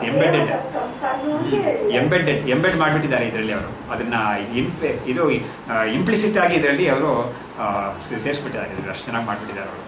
ಹೀಗೆ ಇದು ಮಾಡಿದ್ದಾರೆ. ಇದರಲ್ಲಿ ಒಂದು ವಿಷಯ ನಾವು ಚೆನ್ನಾಗಿ ತಿಳ್ಕೊಬೇಕು, ಅದಕ್ಕಾಗಿ ಇನ್ನೊಂದು ಪಾಯಿಂಟ್ ಹೇಳ್ತೀನಿ. ಈ ಯಾರು ಯಾವ ಒಂದು ಆತ್ಮಸ್ವರೂಪವನ್ನ ತುರಿಯದಲ್ಲಿ ಅನುಭವಿಸಿ ತಿಳಿತಾರೋ ಆ ಆತ್ಮಸ್ವರೂಪವನ್ನ ಇವನು ವಿಷ್ಣು ಅಂತ ಇವನು ನಾನು ನಮಸ್ಕಾರ ಮಾಡ್ತೀನಿ ಅಂತ ಹೇಳ್ತಾ ಇದ್ದಾರಲ್ಲ, ಇದಕ್ಕೆ ನಮಗೆ ಪೂರಕವಾಗಿ ಒಂದು ವಿಷಯ ಉಪನಿಷತ್ತಲ್ಲಿದೆ. ಒಂದು ಮುಂಡಕ ಉಪನಿಷತ್ತಲ್ಲಿ ಈ ಆತ್ಮಜ್ಞಾನವನ್ನು ಪಡ್ಕೊಂಡಿರ್ತಾನಲ್ಲ ಅವನ ವಿಷಯಕ್ಕೆ 2 ಶ್ಲೋಕ ಹೇಳ್ತೇವೆ. ಬೇರೆ ಕಡೆ ಇರುತ್ತೆ, ಆದರೆ ನಾನು ಹೇಳಬೇಕು ಅಂತ ಬಯಸಿದ್ದು 2 ಶ್ಲೋಕ ಇದೆ, 2 ಮಂತ್ರ ಇದೆ. ಒಂದು ಮಂತ್ರದಲ್ಲಿ ಏನು ಹೇಳುತ್ತೆ ಅಂತ ಹೇಳಿದ್ರೆ, ಯಾರಿಗಾದರೂ ಸಾಮಾನ್ಯ ಒಂದು ಲೌಕಿಕ ವ್ಯಕ್ತಿಗೆ ಅವನಿಗೆ ಈ ಶತ್ರುವಿದ ಪುರುಷಾರ್ಥ ಪಡಿಬೇಕು ಅಂತ ಯಾರಿಗೆ ಇದೆಯೋ ಅವರಲ್ಲಿ ಈ ಮೋಕ್ಷ ಪುರುಷಾರ್ಥವನ್ನು ಬಿಟ್ಟು ಬೇರೆ ಕಾಮನೆಗಳಿರ್ತಲ್ಲ, ಬೇರೆ ಲೋಕಕ್ಕೆ ಹೋಗಬೇಕು ಅಂತಾನೋ ಅಥವಾ ಈ ಲೋಕದಲ್ಲಿ ಬೇರೆ ಬೇರೆ ಭೋಗಗಳನ್ನ ಅನುಭವಿಸ್ಬೇಕು ಅಂತ ಯಾವ್ದಿರ್ತಾನೋ ಅಂತವನು ಈ ಆತ್ಮಜ್ಞಾನಿಯನ್ನ ಅವನು ಪೂಜೆ ಮಾಡಿದ್ರೆ ಅವನಿಗೆ ಇದನ್ನ ಅವನಿಗೆ ಸಿದ್ಧ ಮಾಡಿ ಕೊಡಕ್ಕೆ ಈ ಆತ್ಮಜ್ಞಾನಿಗೆ ಸಾಮರ್ಥ್ಯ ಇದೆ ಅಂತ ಹೇಳುತ್ತೆ ಆ ಮಂತ್ರದಲ್ಲಿ. ಅದು ದಾರಿ ಆಗುತ್ತೆ, ಆದ್ರೆ ಅವನಿಗೆ ಅದನ್ನು ಕೊಡ್ತಾನ, ಅದಕ್ಕೆ ಕೊಡಿಸ್ತಾನ, ಅದಕ್ಕೆ ಸಾಮರ್ಥ್ಯ ಇರುತ್ತೆ ಜ್ಞಾನಿಗೆ. ಹಾಗಾಗಿ ಆ ಜ್ಞಾನಿಯನ್ನ ಇವನು ಪೂಜೆ ಮಾಡಿದ್ರೆ ಇವನಿಗೆ ಇದು ಏನು ತಸ್ಮಾತ್ ಆತ್ಮಜ್ಞಂ ಹಿ ಅರ್ಚಯೇ ಭೂತಿ ಕಾಮಃ ಅಂತ ಮಂತ್ರದಲ್ಲಿ ಬರ್ತದೆ ಅದು. ಹಾಗಾಗಿ ಯಾವ ಒಂದು ಕಾಮನೆಯನ್ನ ತಾನು ಪಡ್ಕೊಳ್ಳೋಕ್ಕೆ ಸಾಮರ್ಥ್ಯ ಇರುತ್ತೆ ಆ ಜ್ಞಾನಿಗೆ, ಅಂತ ಒಂದು ಜ್ಞಾನಿಗೆ ಇನ್ನೊಬ್ಬರಿಗೆ ಅದನ್ನ ಕರುಣಿಸಕ್ಕೂ ಕೂಡ ಅವನಿಗೆ ಸಾಮರ್ಥ್ಯ ಇರುತ್ತೆ. ಅಂಥ ಜ್ಞಾನಿಯನ್ನು ಯಾರು ಪೂಜೆ ಮಾಡ್ತಾರೋ ಪೂಜೆ ಮಾಡಬೇಕು ಅಂತ ಹೇಳ್ತಾರೆ. ಯಾರಿಗೆ ಈ ಲೌಕಿಕ ಕಾಮನೆ, ಪಾರಲೌಕಿಕ ಲೌಕಿಕ ಕಾಮನೆ ಇದ್ದವರು ಅಂಥ ಜ್ಞಾನಿಯನ್ನ ಇವರು ಆರಾಧನೆ ಮಾಡಿದ್ರೆ, ಇದಕ್ಕೆ ಆರಾಧನೆ ಇದ್ದಾಗ ಭಗವತ್ಪಾದರು ಅರ್ಚಯೇತ್ ಅಂತ ಹೇಳಿದಾರಲ್ಲ, ಅದಕ್ಕೆ ಭಗವತ್ಪಾದರು ಹೇಳ್ತಾರೆ ಅವನಿಗೆ ಪ್ರದಕ್ಷಿಣೆ, ನಮಸ್ಕಾರ, ಪಾದ ಪ್ರಕ್ಷಾಳನ ಇಂಥದ್ದೆಲ್ಲ ಮಾಡಿ ಅವ್ರನ್ನ ಪೂಜೆ ಮಾಡಿದ್ರೆ, ಅದಕ್ಕೆ ನೋಡಿ ಗುರುಪಾದಕ ಪೂಜೆ ಎಲ್ಲ ನಾವು ಮಾಡ್ತೀವಲ್ಲ, ಅದು ಕೆಲವು ಸತಿ ನಾವು ಏನಾಗುತ್ತೆ ಅಂದ್ರೆ ನಮಗೆ ಶೃಂಗೇರಿ ಇದರಲ್ಲಿ ಪದ್ಧತಿಯಲ್ಲಿ ಅದಕ್ಕೆ ಹಿಂದಿನ ಗುರುಗಳ ಪಾದಕೆಯನ್ನ ಪೂಜೆ ಮಾಡಕ್ಕೆ ಪಾದ ಪೂಜೆಗೆ ಅಂತ ಹೇಳ್ತಾರೆ. ಇವಾಗ ಇರೋ ಗುರುಗಳಿಗೆ ಡೈರೆಕ್ಟ್ ಆಗಿ ನಾವು ಮಾಡಂಗಿಲ್ಲ. ಅದು ಅವರ ಶಿಷ್ಯ ಸ್ವೀಕಾರ ಮಾಡುವಾಗ ಯಾರು ಶಿಷ್ಯ ಆಯ್ತಾನೋ ಅವ್ರು ಮಾತ್ರ ಅವ್ರ ಪಾದ ಪೂಜೆ ಮಾಡ್ತಾನೆ, ಅವ್ರಿಗೆ ಡೈರೆಕ್ಟ್ ಆಗಿ ಅವ್ರು ಮಾತ್ರ ಮಾಡ್ತಾರೆ. ಆದ್ರೆ ಬೇರೆ ಯಾರಿಗೂ ಅವ್ರಿಗೆ ಪಾದಕ್ಕೆ ಮುಟ್ಟಿ ನಾವು ಪೂಜೆ ಮಾಡಕ್ಕೆ ಅವಕಾಶ ಇಲ್ಲ. ಹಾಗಾಗಿ ನಾವುಗಳೆಲ್ಲ ಹೋದಾಗ ಪಾದ ಪೂಜೆಗೆ ನಮಗೆ ಆ ಹಿಂದಿನ ಗುರು, ಇವಾಗ ಬ್ರಹ್ಮಿಪುತ್ರಾಗಿರ್ತಾರಲ್ಲ ಅವ್ರ ಪಾದಕ್ಕೆ ಮಾತ್ರ ನಾವು ಪೂಜೆ ಮಾಡಕ್ಕಾಗುತ್ತೆ. ಆದ್ರೆ ಕೆಲವು ಸಂಪ್ರದಾಯಗಳಲ್ಲಿ ಆ ಗುರುಗೇನೆ ಡೈರೆಕ್ಟ್ ಆಗಿ ಪೂಜೆ ಮಾಡಕ್ಕೆಲ್ಲ ಬಿಡ್ತಾರೆ, ಕೆಲವು ಕಡೆ ಬಿಡ್ತಾರೆ. ಅವ್ರಿಗೇನೆ ಸಾಕ್ಷಾತ್ ಆಗಿ ಅದಕ್ಕೆ ನಾವು ಹೂವೆಲ್ಲ ಇಟ್ಟು ಪೂಜೆ ಮಾಡಬಹುದು ಅಂತ ಕೆಲವುದ್ರಲ್ಲಿ ಪರ್ಮಿಟ್ ಮಾಡ್ತಾರೆ. ನಾನು ಯಾಕೆ ಹೇಳಿಕ್ ಬಂದೆ ಅಂದ್ರೆ, ಒಂದು ಮಂತ್ರದಲ್ಲಿ ಅದು ಈ ತರ ಒಂದು ಭೂತಿಕಾಮ ಅಂತ ಹೇಳಿದ್ರೆ ಏನು, ಇದು ಲೌಕಿಕವಾದ ಒಂದು ಹೊಂದಬೇಕು ಅಂತ ಹೇಳ್ತಾರಲ್ಲ, ಅಂಥದ್ದು ಹೊಂದಬೇಕು ಅಂತ ಯಾರಿಗಾದ್ರೂ ಇದ್ರೆ ಅವನು ಈ ಆತ್ಮಜ್ಞಾನಿಯನ್ನ ಅವನು ಪೂಜೆ ಮಾಡಲಿ ಅಂತ ಅಲ್ಲಿ ಹೇಳಿದ್ದಾರೆ. ಮುಂದಿನ ಮಂತ್ರದಲ್ಲೇನೆ ಇಮಿಡಿಯೇಟ್ಲಿ ನೆಕ್ಸ್ಟ್ ಮಂತ್ರದಲ್ಲಿ ಯಾರಿಗೆ ಈ ಭೂತಿಕಾಮ ಇಲ್ವೋ, ಯಾರಿಗೆ ಮೋಕ್ಷ ಕಾಮನೆ ಮಾತ್ರ ಇದೆಯೋ ಅವನು ಕೂಡ ಇದೇ ಆತ್ಮಜ್ಞಾನಿಯನ್ನ ಅವನು ಆರಾಧನೆ ಮಾಡಿದ್ರೆ ಅವನಿಗೆ ಮತ್ತೆ ಅವನು ಹುಟ್ಟೋದೇ ಇಲ್ಲ ಅವನಿಗೆ, ಆ ಥರ ಒಂದು ಮೋಕ್ಷ ಸ್ಥಿತಿ ಅವನಿಗೆ ಬಂದ್ಬಿಡುತ್ತೆ ಅಂತ ಅದನ್ನು ಕೂಡ ಅದು ಹೇಳುತ್ತೆ. ಹಾಗಾದ್ರೆ ಇಲ್ಲೇನಾಯ್ತು ಅಂತ ಹೇಳಿದ್ರೆ, ಈ ಮೂರು ಅವಸ್ಥೆಗಳನ್ನು ಕೂಡ ಇದೆಲ್ಲ ನನಗೆ ಬಂದು ಹೋಗ್ತಾ ಇರೋದಷ್ಟೇನೆ ಮಿಥ್ಯ. ಅದು ತುರಿಯ ಅವಸ್ಥೆಯಲ್ಲಿ ಯಾವ ಚೈತನ್ಯ ಸ್ವರೂಪ ಕಾಣಿಸ್ಕೊಳ್ತಾ ಇದೆಯೋ ಅದೇ ನಾನು ಅಂತ ತಿಳ್ಕೊಂಡಿರೋನು ಆ ಆತ್ಮಸ್ವರೂಪ ಅದು ಭಗವಂತನಿಗಿಂತ ಬೇರೆ ಅಲ್ಲ, ಅದು ಪರಮಾತ್ಮನಿಗಿಂತ ಬೇರೆ ಅಲ್ಲ ಅದು ಅಂತ ಹೇಳಕ್ಕೆ ಈ ಶ್ಲೋಕ ಹೇಳ್ತಾ ಇದೆ. ಈ ಮಂತ್ರಗಳು ಕೂಡ ಮುಂಡಕದಲ್ಲಿ ಹೇಳ್ತಾ ಇರೋ ಮಂತ್ರಗಳು ಕೂಡ ಈ ಆತ್ಮಜ್ಞಾನಿ ಅನ್ನೋನು ಪರಮಾತ್ಮನಿಗಿಂತ ಅದು ಬೇರೆ ಅಲ್ವೇ ಇಲ್ಲ ಅವನು ಅಂತ ಯಾರ ದೃಷ್ಟಿಯಿಂದ ಹೇಳುತ್ತೆ. ಈ ಬಾಕಿಯವರು ಅವನ್ನ ನೋಡೋರು ಯಾರಿದ್ದಾರೋ ಅವನ್ನ ಆ ಥರ ಭಾವನೆ ಇಟ್ಕೊಂಡು ನೋಡೋರಿಗೆ ಆ ಒಂದು ಪ್ರಯೋಜನ ಸಿಗುತ್ತೆ ಅಂತ. ಹೀಗೆ ಇವರಿಗೆ ಇನ್ಫ್ಯಾಕ್ಟ್ ನಮ್ಮ ಅಭಿನವ್ ವಿದ್ಯಾತೀರ್ಥ ಸ್ವಾಮಿಗಳ ಬಗ್ಗೆ ಅವರು ಶಿಷ್ಯರಾದವರು ಮುಮ್ಮೇಶ್ ಒಂದು ಕಡೆ ಬರೆದಿದ್ದಾರೆ. ಅವ್ರಿಗೊಂದ್ಸತಿ ಆ ಗುರುಗಳ ಕಣ್ಣನ್ನು ನೋಡಿದಾಗ ಇಡೀ ಪ್ರಪಂಚವೂ ಅವ್ರ ಕಣ್ಣಲ್ಲಿ ಅಲ್ಲೇ ನೆಲೆಸಿರೋ ತರ ಒಂದು ಇವ್ರಿಗೆ ವಿಷನ್ ಸಿಕ್ತು ಅವ್ರಿಗೆ. ಹಾಗಾದ್ರೆ ಏನಾಯ್ತು, ಇನ್ಫ್ಯಾಕ್ಟ್ ಈ ಮಂತ್ರದಲ್ಲಿ ನಾನು ಹೇಳಿದ್ನಲ್ಲ, ಅದರಲ್ಲಿ ಎರಡನೇ ಮಂತ್ರ ಹೇಳುತ್ತೆ ಅಂತ ಹೇಳಿದ್ನಲ್ಲ, ಆ ಮಂತ್ರದಲ್ಲಿ ಏನ್ ಹೇಳುತ್ತೆ ಅಂದ್ರೆ, ಯಾವ ಒಂದು ಬ್ರಹ್ಮದಲ್ಲಿ ಇಡೀ ಪ್ರಪಂಚವು ನೆಲೆಸಿದೆಯೋ ಆ ಬ್ರಹ್ಮವನ್ನ ಯಾರು ಸಾಕ್ಷಾತ್ಕಾರ ಮಾಡ್ಕೊಂಡಿದ್ದಾರೋ ಅವರನ್ನ ಯಾರು ಮೋಕ್ಷ ಕಾಮನೆಯಿಂದ ಪೂಜೆ ಮಾಡ್ತಾರೋ ಅವರಿಗೆ ಮೋಕ್ಷ ಸಿಗುತ್ತೆ ಅಂತ ಮಂತ್ರ ಹೇಳುತ್ತೆ. ಹಾಗಾದ್ರೆ ಏನಾಯ್ತು, ಇಡೀ ಪ್ರಪಂಚಕ್ಕೇನೆ ಅಧಿಷ್ಠಾನಭೂತವಾಗಿರೋ ಬ್ರಹ್ಮವನ್ನ ಯಾರು ಸಾಕ್ಷಾತ್ಕಾರ ಮಾಡ್ಕೊಂಡಿದ್ದಾರೆ ನಾನೇ ಅದು ಅಂತ, ಹಾಗಾದ್ರೆ ಅವರಲ್ಲೇ ಆ ಪ್ರಪಂಚ ನೆಲೆಸಿದೆ ಅನ್ನೋದ್ರಲ್ಲಿ ಏನು ಸಂಶಯವೇ ಇಲ್ವಲ್ಲ. ಇಷ್ಟು ಮಾತ್ರ ಅಲ್ಲ, ಬೇಕಾದಷ್ಟು ಕಡೆ ನಮಗೆ ಭಗವದ್ಗೀತೆ 6ನೇ ಅಧ್ಯಾಯದಲ್ಲಾಗ್ಲಿ ಈಶಾವಾಸ್ಯ ಉಪನಿಷತ್ತಲ್ಲಾಗ್ಲಿ ಎಲ್ಲ ಕಡೆನೂ ಕೂಡ ಇಡೀ ಪ್ರಪಂಚದಲ್ಲಿ ಎಲ್ಲದರಲ್ಲೂ ನಾನಿದ್ದೀನಿ, ಪ್ರಪಂಚ ಎಲ್ಲವೂ ನನ್ನಲ್ಲೇ ಇದೆ ಅಂತ ಯಾರು ನೋಡ್ತಾನೆ ಅಂತ ಮಂತ್ರಗಳೆಲ್ಲ ಬರುತ್ತೆ, ಶ್ಲೋಕಗಳು ಅಂತ ಮಂತ್ರಗಳೆಲ್ಲ ಬರುತ್ತೆ ಅಲ್ಲಿ. ಹಾಗಾದ್ರೆ ಈ ಪ್ರಪಂಚ ಅನ್ನೋದಕ್ಕೆ ನೆಲೆ ಯಾವುದು ಅಂತ ಹೇಳಿದ್ರೆ ನಾನೇ ಅದು ನೆಲೆ ಅಂತ ಈ ಆತ್ಮಜ್ಞಾನಿ ಧೈರ್ಯವಾಗಿ ಹೇಳ್ಕೊಡ್ತಾನೆ ಅದನ್ನ. ಅದಕ್ಕೆ ಇನ್ಫ್ಯಾಕ್ಟ್ ಈ ಕೈವಲ್ಯ ಉಪನಿಷತ್ತಲ್ಲಿ ಕೂಡ ಮೈಯೇವ ಸಕಲಂ ಜಾತಂ ಮೈ ಸರ್ವಂ ಪ್ರತಿಷ್ಠಿತಂ ಅಂತ ಮಂತ್ರಗಳೆಲ್ಲ ಕೂಡ ಇದೆ ಅದರಲ್ಲಿ. ಆಮೇಲೆ ಈ ಅದ್ವೈತ ಮಕರಂದ ಅಂತ ಒಂದು ಇದೆಯಲ್ಲ, ಅದರಲ್ಲೂ ಕೂಡ ಇದತ್ರ ಶ್ಲೋಕ ಬರುತ್ತೆ, ಮಯ್ಯೇ ಓದೇತಿ ಚಿದ್ವ್ಯೋಮ್ನಿ ಜಗದ್ ಗಂಧರ್ವ ಪತನಂ ಅಥೋಹಂ ನ ಕಥಂ ಬ್ರಹ್ಮ ಸರ್ವಜ್ಞಂ ಸರ್ವಕಾರಣಂ ಅಂತ ಅಲ್ಲೂ ಕೂಡ ಇದತ್ರ ಬರುತ್ತೆ. ಸೊ ಹೀಗಾಗಿ ಈ ಒಂದು ಶ್ಲೋಕದಲ್ಲಿ ಅವರು ಭಗವತ್ಪಾದರು ಎಷ್ಟೊಂದು ವಿಷಯಗಳು ಸೇರಿಸ್ಬಿಟ್ಟಿದ್ದಾರೆ ಅಂದರೆ ನಮಗೆ ಆಶ್ಚರ್ಯವಾಗುತ್ತೆ. ಸೊ ಈ ಶ್ಲೋಕವನ್ನು ಮತ್ತೆ ಒಂದ್ಸತಿ ಹೇಳ್ಬಿಟ್ಟು ನಾವು ಮುಂದೆ ಜಾಗ್ರತ್ ದೃಷ್ಟ್ವಾ ಸ್ಥೂಲ ಪದಾರ್ಥಮಾಯ ದೃಷ್ಟ್ವಾ ಸ್ವಪ್ನೇಥಾಪಿ ಸುಷುಪ್ತೌ ಸುಖನಿದ್ರಾಂ ಇತ್ಯಾತ್ಮಾನಂ ವೀಕ್ಷ್ಯ ಮುದಾಸ್ತೆ ಚತುರೀಯೇ ತಂ ಸಂಸಾರಧ್ವಾಂತ ವಿನಾಶಂ ಹರಿಮೀಡೆ ತಂ ಸಂಸಾರಧ್ವಾಂತ ವಿನಾಶಂ ಹರಿಮೀಡೆ. ಇವಾಗ ಮುಂದಿನ ಶ್ಲೋಕಕ್ಕೆ ಒಂದು ಅವತಾರಿಕೆ ಕೊಟ್ಟಿದ್ದಾರೆ, 17ನೇ ಶ್ಲೋಕ. ಇದರಲ್ಲಿ ನಾನು ಅವಸ್ಥಾತ್ರಯ ವಿಶಿಷ್ಟ ಸುಖಿ ದುಃಖಿ ಚ ಆತ್ಮ ಪ್ರತಿದೇಹಂ ಭಿನ್ನ ಏಕಃ ಭಿನ್ನ ಏವ ಪ್ರಕಾಶತೆ. ಏನು ಪ್ರಶ್ನೆ ಮಾಡ್ತಾರೆ ಅಂದರೆ, ನೀವು ಹಿಂದಿನ ಶ್ಲೋಕದಲ್ಲಿ ಏನು ಹೇಳಿದ್ರಿ, ಪ್ರತಿ ಈ ಜಾಗೃತ ಸ್ವಪ್ನ ಸುಷುಪ್ತಿ ಇಂಥದ್ದೆಲ್ಲ ಅನುಭವಿಸೋನು ಬೇರೆ ಬೇರೆ ವ್ಯಕ್ತಿಗಳಿದ್ದಾರೆ, ಅವರುಗಳಿಗೆ ಅವರೇ ಈ ಥರ ವಿಚಾರ ಮಾಡಿಕೊಂಡು ಅನುಭವಿಸ್ಕೋಬೋದು, ತನ್ನ ಆತ್ಮಸ್ವರೂಪವನ್ನು ಕಂಡುಕೋಬೋದು ಅಂತ. ಇದೇನು ಪ್ರಶ್ನೆ ಮಾಡ್ತಾರೆ ಅಂದರೆ, ಈ ಅವಸ್ಥಾತ್ರಯದಲ್ಲಿ ವಿಶಿಷ್ಟನಾಗಿರೋ ಒಂದು ವ್ಯಕ್ತಿ ಇದ್ದಾನಲ್ಲ, ಸುಖಿ ದುಃಖಿ ಅಂತ ಹೇಳೋನು, ಅವನು ಒಂದೊಂದು ಆತ್ಮ ಪ್ರತಿ ದೇಹದಲ್ಲಿ ಒಂದೊಂದು ಆತ್ಮ ಬೇರೆ ಬೇರೆಯಾಗಿದ್ದಾನೆ. ಪ್ರತಿ ದೇಹದಲ್ಲಿ ಅವರೊಂದು ಆತ್ಮ, ಇವರೊಂದು ಆತ್ಮ. ಅವನು ಅನುಭವಿಸ್ತಾನೆ ಅವಸ್ಥಾತ್ರಯಗಳನ್ನ, ಇವರು ಅನುಭವಿಸ್ತಾರೆ ಅವಸ್ಥಾತ್ರಯನ್ನ. ಹಾಗಿರುವಾಗ ಬೇರೆ ಬೇರೆ ವ್ಯಕ್ತಿಗಳು ಅಂತ ಆಯಿತು, ನಮಗೆ ಆ ಥರ ಆಯಿತು. ಆಮೇಲೆ ತಸ್ಯ ಏಕತ್ವೇ ಸುಖಿತ್ವ ದುಃಖಿತ್ವಾದಿ ವೈಚಿತ್ರ್ಯ ಅನುಪತ್ತೇ. ಅವ್ರು ಎಲ್ಲದರಲ್ಲೂ ಕೂಡ ಎಲ್ಲ ಶರೀರಗಳಲ್ಲೂ ಇರೋದು ಒಂದೇ ಆತ್ಮ ಅಂತ ಹೇಳಿದ್ರೆ, ಇವಾಗ ಏನು ಪ್ರಶ್ನೆ ಬರುತ್ತೆ ಅಂತ ಹೇಳಿದ್ರೆ, ಇವರಿಗೆ ಬರ್ತಾ ಇರೋ ಸುಖ ದುಃಖಗಳೆಲ್ಲ ಬೇರೆಯಾಗಿದೆ, ಅವರಿಗೆ ಬರ್ತಾ ಇರೋ ಸುಖ ದುಃಖಗಳೆಲ್ಲ ಬೇರೆಯಾಗಿದೆ ಅಲ್ವಾ? ಅದನ್ನ ನಾವು ನೋಡ್ತೀವಿ, ಲೋಕದಲ್ಲೇ ನಾವು ನೋಡ್ತೀವಿ. ಹಾಗಾದ್ರೆ ಈ ಸುಖ ದುಃಖಗಳೆಲ್ಲ ವಿಚಿತ್ರವಾಗಿದೆಯಾ? ವಿಚಿತ್ರ ಅಂದ್ರೆ ಡಿಸ್ಟಿಂಕ್ಟ್ ಆಗಿದೆ ಅಂತ, ವೆರೈಟಿ ಇದೆ ಅಂತ ಅದರಲ್ಲಿ. ಆದರೆ ಈ ಆತ್ಮಸ್ವರೂಪ ಒಳಗಡೆ ಇರೋದೆಲ್ಲ ಒಂದೇ ಅಂತ ಹೇಳಿದಾಗ, ಇದು ಮಾತ್ರ ಡಿಫ್ರೆಂಟ್ ಆಗಿದೆಯಲ್ಲ, ಇದು ಹೇಗೆ ನಮಗೆ ಹೇಳಕ್ಕಾಗುತ್ತೆ? ಒಂದೇ ಆತ್ಮ ಅಂತ ಹೇಳಿದ್ರೆ ಇವುಗಳೆಲ್ಲ ಬೇರೆ ಬೇರೆ ಕಾಣಿಸ್ತಾ ಇದ್ದೀರಲ್ಲ, ಎಲ್ಲರಿಗೂ ಅನುಭವದಲ್ಲೇ ಇದೆಯಲ್ಲ, ಇದಕ್ಕೆ ನೀವೇನು ಉತ್ತರ ಕೊಡ್ತೀರಿ ಅಂತ ಒಂದು ಪ್ರಶ್ನೆ. ಆಮೇಲೆ ದೇವದತ್ತಸ್ಯ ಯಜ್ಞದತ್ತ ದುಃಖಾದಿ ಅನುಸಂಧಾನ ಪ್ರಸಂಗಾಚ. ಇದು ಬಿಟ್ಟು ಇನ್ನೊಂದು ತೊಂದರೆ ಏನು ಬರುತ್ತೆ ಅಂತ ಹೇಳಿದ್ರೆ, ಒಬ್ಬನಿಗೆ ಇರೋ ದುಃಖ ಅನ್ನೋದನ್ನ ಇನ್ನೊಬ್ಬನಿಗೆ ಅದು ಬರ್ತಾ ಇದೆ ಅಂತ ಹೇಳಬೇಕಾಗುತ್ತೆ. ಯಾಕಂದ್ರೆ ಆತ್ಮ ಒಂದೇ ತಾನೆ, ಇವನಲ್ಲಿರೋ ಆತ್ಮನೂ ಒಂದೇನೆ, ಇವನಲ್ಲಿರೋ ಆತ್ಮನೂ ಒಂದೇನೆ. ಅವಾಗ ಏನಾಗುತ್ತೆ, ಇನ್ನೊಬ್ಬನಿಗೆ ಬಂದಿರೋ ದುಃಖವನ್ನ ಇವನು ಅದನ್ನ ಅನುಭವಿಸ್ತಾನೆ ಅಂತ ಹೇಳಬೇಕಾದ ಪ್ರಸಂಗ ಕೂಡ ಬರುತ್ತೆ ಅದಕ್ಕೆ ಅಂತ ಇನ್ನೊಂದು ಆಪಾದನೆ ಅದು. ಕಥಂ ಅದ್ವಿತೀಯ ಆನಂದ ರೂಪೇಣ ವೇದಾಂತ ವೇದ್ಯತಾ ಇತಿ ಆಶಂಕ್ಯ ತಸ್ಯ ಸರ್ವದೇಹೇಷು ವಸ್ತುತಃ ಏಕತ್ವೇ ಅಪಿ ಅವಚ್ಛೇದಕ ಉಪಾದಿತಃ ಅನಿರ್ವಚನೀಯ ಭೇದಸ್ಯ ಅಂಗೀಕಾರ. ಇದಕ್ಕೆ ಉತ್ತರ ಏನು ಕೊಡ್ತಾ ಇದ್ದಾರೆ ಅಂತ ಹೇಳಿದ್ರೆ, ಯದ್ಯಪಿ ಆತ್ಮ ಎಲ್ಲದರಲ್ಲೂ ಒಂದೇನೇ ಇದ್ರೂ ಕೂಡ ಈ ಶರೀರಗಳೆಲ್ಲ ಬೇರೆ ಬೇರೆಯಾಗಿರೋದ್ರಿಂದ, ಈ ಶರೀರ ಉಪಾಧಿಗಳು ಬೇರೆ ಬೇರೆಯಾಗಿರೋದ್ರಿಂದ, ಆಯಾ ಆತ್ಮನಿಗೆ ಅಲ್ಲಲ್ಲಿ ಆ ಶರೀರ ಮನಸ್ಸು ಅಂತ ಒಂದು ಉಪಾಧಿಯಿಂದ ಅಲ್ಲಲ್ಲಿ ಒಂದು ಅವಚ್ಛೇದ ಬರುತ್ತೆ, ಅಲ್ಲಿಗೆ ಒಂದು ಲಿಮಿಟೇಷನ್ ಬರುತ್ತೆ, ಇವುಗಳಿಂದ ಆಗಿರೋ ಲಿಮಿಟೇಷನ್. ಇದಕ್ಕೆ ನಾವು ಯಾವುದರ ಉದಾಹರಣೆ ಕೊಡ್ಬೋದು ಅಂತ ಹೇಳಿದ್ರೆ, ಆಕಾಶ ಒಂದೇ ಆಗಿದೆ, ದೊಡ್ಡ ಆಕಾಶ ಒಂದಾಗಿದೆ ಅದು. ಆದರೆ ಈ ಒಂದು ಸಣ್ಣ ಚೊಂಬಲ್ಲಿ ಕೂಡ ಸ್ವಲ್ಪ ಜಾಗ ಇದೆ, ಒಂದು ಸಣ್ಣ ದೊಡ್ಡ ಹಂಡೆಯಲ್ಲಿ ಕೂಡ ಸ್ವಲ್ಪ ಜಾಗ ಇದೆ. ಹಾಗಾದ್ರೆ ಈ ಜಾಗಕ್ಕೂ ಅದರಲ್ಲಿರುವ ಸ್ಪೇಸ್ಗೂ, ಯದ್ಯಪಿ ಸ್ಪೇಸ್ ಅನ್ನೋ ರೀತಿಯಲ್ಲಿ ಒಂದೇ ಆದರೂ ಕೂಡ ಈ ಸಣ್ಣ ಚೊಂಬಲ್ಲಿ ಸಣ್ಣ ಜಾಗ ಸಿಗುತ್ತೆ ನಮಗೆ, ದೊಡ್ಡ ಹಂಡೆಯಲ್ಲಿ ದೊಡ್ಡ ಹೆಚ್ಚು ಜಾಗ ಸಿಗುತ್ತೆ ನಮಗೆ. ಈ ತರ ಒಂದು ಭೇದ ನಮಗೆ ಹೇಳಕ್ಕಾಗುತ್ತೆ. ಯದ್ಯಪಿ ಎರಡರಲ್ಲೂ ಇರೋ ಚೈತನ್ಯ ಇದು ಸ್ಪೇಸ್ ಅನ್ನೋದು ಒಂದೇ ಸ್ಪೇಸ್, ಬಟ್ ಅವರಿಗೆ ಸಿಕ್ಕಿರೋ ಒಂದು ಲಿಮಿಟೇಷನ್ ಮಾತ್ರ it is caused by the size of the vessel ಅಂತ. ಅದೇ ತರನೇ ಇಲ್ಲೂ ಕೂಡ ಈ ಆತ್ಮ, ಈ ಶರೀರ, ಇಂದ್ರಿಯಗಳೆಲ್ಲ, ಮನಸ್ಸು ಅಂತ ಇದೆಯಲ್ಲ, ಅವುಗಳಿಂದ ಅವಿಚ್ಛೇದ ಮಾಡಿರ್ಪಟ್ಟ ಲಿಮಿಟೇಷನ್ ಸಿಕ್ಕಿರೋ ಈ ಆತ್ಮನಿಗೆ ಬೇರೆ ಬೇರೆ ಒಂದು ಆತ್ಮ ಅಂತ ನಾವು ಹೇಳಕ್ಕೆ ಬರುತ್ತೆ. ವ್ಯವಹಾರದಲ್ಲಿ ಆ ಥರ ಹೇಳಕ್ಕೆ ನಮಗೆ ಬರುತ್ತೆ. ಅದರಿಂದ ಒಬ್ಬನಿಗೆ ಬರೋ ಸುಖ ಇನ್ನೊಬ್ಬನಿಗೆ ಬರುತ್ತೆ ಅಂತ ನಾವು ಹೇಳಬೇಕಾಗಿಲ್ಲ. ಆಮೇಲೆ ಅವರವರಿಗೆ ಬೇರೆ ಬೇರೆ ವ್ಯಕ್ತಿಗಳಿಗೆ ಬೇರೆ ಬೇರೆ ಸುಖ ಇರೋದು ಅಂತ ನಾವು ಸುಖ ದುಃಖಗಳು ಅಂತ ನಾವು ಹೇಳಕ್ಕೆ ಬರುತ್ತೆ ಅಂತ ಸಮಾಧಾನ ಹೇಳಿದ್ರು. ಏಕಶರೀರಾವಚ್ಛಿನ್ನ, ಅದಕ್ಕೆ ಉದಾಹರಣೆ ಕೊಡ್ತಾ ಇದ್ದಾರೆ. ಏಕಶರೀರಾವಚ್ಛಿನ್ನ ಆತ್ಮನಿ ಪಾದೇ ಮೇ ವೇದನಾ ಶಿರಸಿ ಮೇ ಸುಖಂ ಇತಿ ಅನುಭವಾನುರೋಧೇನ ತತ್ತದವಯವಾವಚ್ಛೇದೇನ ಸುಖ ದುಃಖ ವೈಚಿತ್ರ್ಯವತ್ ಏಕಸ್ಮಿನ್ನಪಿ ತತ್ತಚ್ಛರೀರಾವಚ್ಛಿನ್ನೈಃ ಚಿಹ್ನೆ ಏತದ್ ಉಪಪತ್ತಿಹಿ ಅಂತ. ಅಂದರೆ ಏನು ಹೇಳ್ತಾರೆ ಅಂದರೆ, ಇವಾಗ ನೋಡಿ, ಒಂದೇ ಶರೀರದಲ್ಲಿ ಇದ್ದೀವಿ ನಾವು.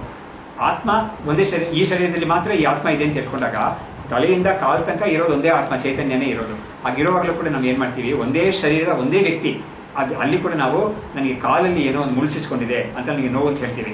ಅದೇ ಥರ ನನಗೆ ತಲೆಯಲ್ಲಿ ಇವಾಗ ನನಗೆ ನೋವು ಮುಂಚೆ ಇತ್ತು, ಇವಾಗ ಸುಖವಾಗಿದ್ದೀನಿ ನಾನು, ತಲೆಯಲ್ಲಿ ನನಗೆ ಇವಾಗ ನೋವಿಲ್ಲ ನನಗೆ.